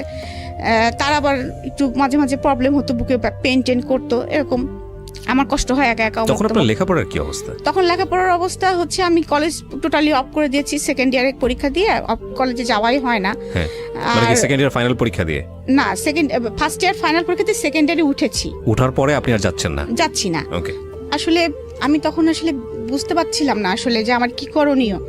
তো আমার মনে হচ্ছিল যে হয়তো বা মাকে বলতাম যে মা আমার কাজটা করলে মনে হয় ভালো হয়, উনি তো একটু রাগ টাগ করে। তো আমার মা বলতো যে শ্বশুরবাড়ির সবাই এরকম, তখন আমিও তো কাজ করি, হ্যাঁ করতে হয় মা এগুলো, একটু তুমি শাশুড়ির সঙ্গে একটু একটু হেল্প করবা। এখন হেল্প করা বলতে আমার মা তো অতটা বোঝে নাই যে হেল্প বলতে কি বোঝাচ্ছে আর কি। হয়তো বা শাশুড়ির সঙ্গে একটু করলাম টরলাম, কিন্তু হেল্প বলতে আমি এ বাড়ির একটা বউ, আমার যে এত দায়িত্ব আমি কিন্তু তখন কিন্তু বুঝতে পারতেছি না যে এবারে আমি একটা বউ, আমার 5টা ননদ, আমার অনেক দায়িত্ব, এবং আমার শাশুড়ি একটু অসুস্থ, আমাকে অনেক দায়িত্ব নিতে হবে, এটা কিন্তু আমি বুঝতে পারতেছি না। আর আমার হাজবেন্ড কোনো যাই হোক, এবং আমার হাজবেন্ড এটাও বুঝতো না যে একটা বউয়ের বা একটা মেয়ের অনেক কিছু লাগতে পারে। এভাবে আমি আর কি লাইফ লিড করতেছি আর কি। আর আমি যখন বাবা বাড়ি আসি তখন আমার মা যেটা ভালো লাগে সেটা আমার জন্য কিনে রাখে বা আমাকে সাথে করে নিয়ে যায়, মার্কেটিং করে। এবং আমি অনেক সময় কাঁদতাম যে বাবা আমার কাছে তো টাকা নাই, হ্যাঁ আমার কাছে তো টাকা নাই, আমি তো চটপটি খেতে পছন্দ করি, আমাকে তো কেউ চটপটি ফুচকা খাওয়াতে নিয়ে যায় না, এই করে না। বাবা আমাকে, আমার মনে আছে সে টাকা আমাকে অনেক সময় যাওয়ার সময় 5,000 10,000 করে টাকা দিয়ে দিত। এইগুলো আবার দেখা যাচ্ছে আমি আমার ননদদের পিছনেই খরচ করতাম। এ তোরা কি কিনবি বল, আমার কাছে টাকা আছে। আমি কিন্তু আসলে ওইভাবে কখনোই, ওরা আমাকে আপন না মনে করলো, আমি কিন্তু সবসময় এইভাবে। আবার দেখা যাচ্ছে যে ভাবি তোমার না অনেক সুন্দর সুন্দর আংটি, এই তো আংটি নিবি, আমার না বক্স ভর্তি আংটি আছে, নিয়ে যে দিয়ে দিতাম ওদের। ওরা কয়টা নিয়েছে সেটাও কিন্তু আমি কোনোদিন খেয়াল করতাম না এরকম। তারপরে আমি এরকম ভাবে আমার সংসার চলছে। এর মধ্যে আমার পরীক্ষা এসে যায়। তো মা বলে পরীক্ষা তো দিতে হবে তোমাকে। তা আমি বলি বিয়ে দিছো তো আবার পরীক্ষা দিব কেন, আমার আর পড়ালেখার প্রতি তেমন কোনো আগ্রহ নাই আর কি। সারাদিন কাজ করে আমার আর ইচ্ছা করে না পড়ালেখা করি। আচ্ছা। তো আম্মা কি করতেন, আম্মাকে দুপুর মানে 4টার দিকে এসে নিয়ে যেতেন, প্রাইভেট পড়ায়। আবার আম্মা আমাকে মানে সন্ধ্যার পরে যখনই প্রাইভেট পড়া শেষ হতো মা আমাকে দিয়ে যেতেন। আচ্ছা। এটা নিয়েও কথা শুরু হলো আর কি। এটা নিয়েও কথা শুরু হলো যে পাড়ার লোকজন কি বলতেছে, প্রতিদিন একটা মা তার মেয়ের বাসায় আসতেছে, হ্যাঁ এটা তোমার মা, আমি তো আমার মা তোমাকে প্রাইভেট পড়াতে নিয়ে যাচ্ছে। তারপরেও এটা নিয়ে কথা শুরু হলো, তাও আমাদের বাসায়। তারপরেও সেটাও কোনো রকম ওভারকাম করে তারপরে পরীক্ষার হলে পরীক্ষা দিলাম। যাই হোক, আমার আশা ছিল না যে আমি পাশ করবো, আমার কোনো রকমের আশা ছিল না আমি পাশ করব। তারপরেও আমি যেদিন রেজাল্ট বের হয়, আমাদের শ্বশুরবাড়িতেই আছি, তো রেজাল্ট বের হয়েছে, আমার রেজাল্ট এসেছে উইথ হেলথ। কোনো কারণে ঝামেলা হয়েছে, করে দেখে যে আমার রেজাল্টটা একটু ভুল ছিল, মানে আমার অ্যাডমিট কার্ড, রেজিস্ট্রেশন কার্ড আর অ্যাডমিট কার্ডের মধ্যে একটা সাবজেক্টে একটা গন্ডগোল ছিল আর কি। আচ্ছা। তো গন্ডগোল ছিল, ওইটা আবার ঠিক করে দিয়ে আসে বাবা। ঠিক করে দিয়ে আসার পরে তারপরে 15 দিন পরে আমার রেজাল্ট কলেজে আসে। আচ্ছা। তখন দেখা যায় যে আমি ফার্স্ট ডিভিশন পেয়েছি। ওকে। ফার্স্ট ডিভিশন পেয়েছি। তো তখন যখন আমি ফার্স্ট ডিভিশন পেয়েছি তার 15 দিন পরেই আমি কিন্তু অলরেডি তখন প্রেগনেন্ট। তখনও কিন্তু আমি বুঝতেছি না যে আমি প্রেগনেন্ট। ওকে। বিয়ের কতদিন পরের ঘটনা এটা? এটা 11 মাস। 11 মাস। ওকে। 11 মাস পরে, কারণ আমি তো বললাম যে ফার্স্ট ইয়ারে থাকতে বিয়ে হয়েছে, সেকেন্ড ইয়ারে উঠেছি, তারপরে তো পরীক্ষা দিয়েছি, এর মাঝে 11 মাস গিয়েছে, কারণ আমাদের ক্লাস তো বেশি দিন আমরা পাই না। তো যাই হোক, আমি প্রেগনেন্ট, আমি তো সেটা বুঝতে পারতেছি না। ওই যে বললাম আমার রান্না করতে হয়, তো রান্না করতে গেলেই আমার মানে গন্ধ শুনলে আমার বমি আসে। আমি দৌড়াই চলে যাই বাথরুমে, এই করি সেই করি। তখন একদিন আমার শাশুড়ি আমাকে বলতেছে, তুমি এরকম করো কেন, খালি বমি করো কেন? আর এর মধ্যে কিন্তু আমার শারীরিক কন্ডিশন অনেক খারাপ হয়ে গেছে, অনেক মানে আমি একদম মনে করেন যে 34 কেজি ওজনে নেমে আসছে আমার ওজনটা আর কি। একেতে ছোটখাটো মানুষ ছিলাম, তারপরে আর কিছু খেতে পারি না, শুধু বমি করি। তো আমি বুঝতেছি না। তারপরে আমার শাশুড়ি আমাকে জিজ্ঞেস করতেছে যে তুমি এরকম করো কেন, তোমার কি শরীর খারাপ লাগে না, কি হয় তোমার, তুমি এরকম করো, দৌড়াও, খালি বাথরুমে দৌড়াও কেন খালি? তখন আমি বলতেছি কি জানি মা, আমার কোনো কিছুর গন্ধই সহ্য হয় না, কিচ্ছু ভালো লাগে না, খালি বমি আসে, আমি কিছু খেতেও তো পারতেছি না। হ্যাঁ, তখন আমার শাশুড়ি মনে হয় মুরব্বী মানুষ তো, হাজার হলেও তিনি একটু সন্দেহ করছেন। তো যাই হোক, আমাদের পাশে ফ্যামিলি একজন ডাক্তার আছেন, ডাক্তার ভাই বলি আমরা, তো ওনার কাছে আমাকে পাঠান। তো ওনার কাছে যখন পাঠান তখন উনি আমাকে প্রেগনেন্সি টেস্ট দেন। এখন তো ধরেন অনেক প্রেগনেন্সি টেস্টের অনেক সিস্টেম হয়েছে, তখন তার কোনো সিস্টেম ছিল না, তখন তো একদম ল্যাবেই যেতে হতো ইউরিনটা নিয়ে। তো বলে যে পরের দিন সকালবেলা এরকম ইউরিনটা নিয়ে ল্যাবে দিলে নাকি রেজাল্ট, আমার হাজবেন্ড সে রেজাল্ট নিয়ে এসেছে, পজিটিভ আসছে আর কি। আচ্ছা, পজিটিভ আসছে। তো সেটা নিয়ে আবার ডাক্তার ভাইয়ের কাছে দেওয়া হয়েছে। তখন ডাক্তার ভাই আমার শাশুড়ি বলছে আমি যেতে পারবো না, যেহেতু এরকম একটা বিষয়, তোমাদের হাজবেন্ড ওয়াইফের বিষয় যেহেতু, তো তোমরা দুজনা যাও, ডাক্তার ভাইয়ের কাছে তোমরা দুজনাই যাও। এবং ডাক্তার ভাইও চাচ্ছিল যে আমার হাজবেন্ড যাক। সে বলেছে যে হেলাল আসুক। মানে সে তোমাদের ফ্যামিলি ডাক্তার, সবাইকে চেনে, আমার বিয়েও খেয়েছে সে। তো আমরা যখন গিয়েছি তার কাছে, সে তখন বলছে যে হেলাল তুমি এটা কি করলা। ফার্স্ট কথাই ছিল তার এইটা, তুমি এটা কি করলা। তখন আমার হাজবেন্ড তো চুপচাপ, তো বলতেছে যে তোমাকে আমি বিয়ের সময় বলেছিলাম যে হেলাল তুমি ছোট একটা মেয়ে বিয়ে করতেছো, কেন করতেছো, মিনিমাম তোমার এদের সঙ্গে যায় এমন একটা মেয়ে বিয়ে করো। তারপরে আবার এই মেয়েটা এখন প্রেগনেন্ট, হ্যাঁ, তার ওয়েট এত কম, এবং এই বাচ্চাটাকে সে কি দিবে, পেটের ভিতর থেকে মার যে খাবারটা সে নিবে। মানে ডাক্তার ভাই আমার সময় যে কথাগুলো বলতেছে আমি সেটাই আর কি বলতেছি, তখন তো অত কিছু বুঝি না। হ্যাঁ, তো সেই সামর্থ্য তো মনে হচ্ছে এই মেয়েটার নাই। আর তারপরেও তো বমি করতেছে একভাবে, ওকে তো ইমিডিয়েটলি এখন স্যালাইন দেওয়ার ব্যবস্থা করা উচিত, তো পানি শূন্যতা হয়ে গেছে শরীরে এখন, এরকম অবস্থা আর কি। যাই হোক, তুমি কি এই বাচ্চাটা নিতে চাও, নিলে কিন্তু সমস্যা হবে, হয়তো বা ওর লাইফ রিস্ক হতে পারে, মেবি এরকম একটা কথা বলে। তা আমার হাজবেন্ড বাসায় এসে উল্টা মেজাজ দেখাচ্ছে, কেন মানে আমি যেন পাপ করে ফেলছি। হ্যাঁ, মানে উল্টা মেজাজ দেখাচ্ছে, হ্যাঁ এরকম অসুস্থ, এখন ঝামেলা, অমুক তমুক বিভিন্ন কথা শুরু করছে। তো আমার শাশুড়ি আবার খুশি, কারণ তার একটা ছেলে, যেহেতু একটা বাচ্চা আসতেছে বাসায়, সে খুব খুশি। আমার বয়স টয়স কেউ দেখতেছে না আর কি সেই মুহূর্তে। সে আবার আমার TNT-তে ফোন করে আমার মাকে ডেকে নিয়ে আসছে, বিয়ান এরকম সুসংবাদ আছে, শিগগিরই আসেন। তো আমার মা এসেছে, আমরা কি দুজন মিলে একটা বাচ্চা পালতে পারবো না, হ্যাঁ ও ছোট হয়েছে তো কি হয়েছে, হেলাল এরকম চিল্লাপাল্লা করতেছে, আপনি আপনার জামাই একটু বোঝান, এরকম বলতেছে টলতেছে। আমার শাশুড়ি তখন খুব ভালো মুডে আছেন আর কি তিনি। তো আমার মা না আসলে তখন নাও বলতে পারতেছে না, হ্যাঁও বলতে পারতেছে না। তিনি একবার আমার কথা ভাবতেছেন, আবার ওই সংসারটার কথাও ভাবতেছেন, যে তাদের মধ্যে আনন্দ, আর এদিকে আবার চিন্তা করতেছেন যে আমার মেয়েটা তো আসলে এই অবস্থা, কিছু খেতে পারে। তখন আমার এর মধ্যে মা বলছে কি, তাহলে আমি আমার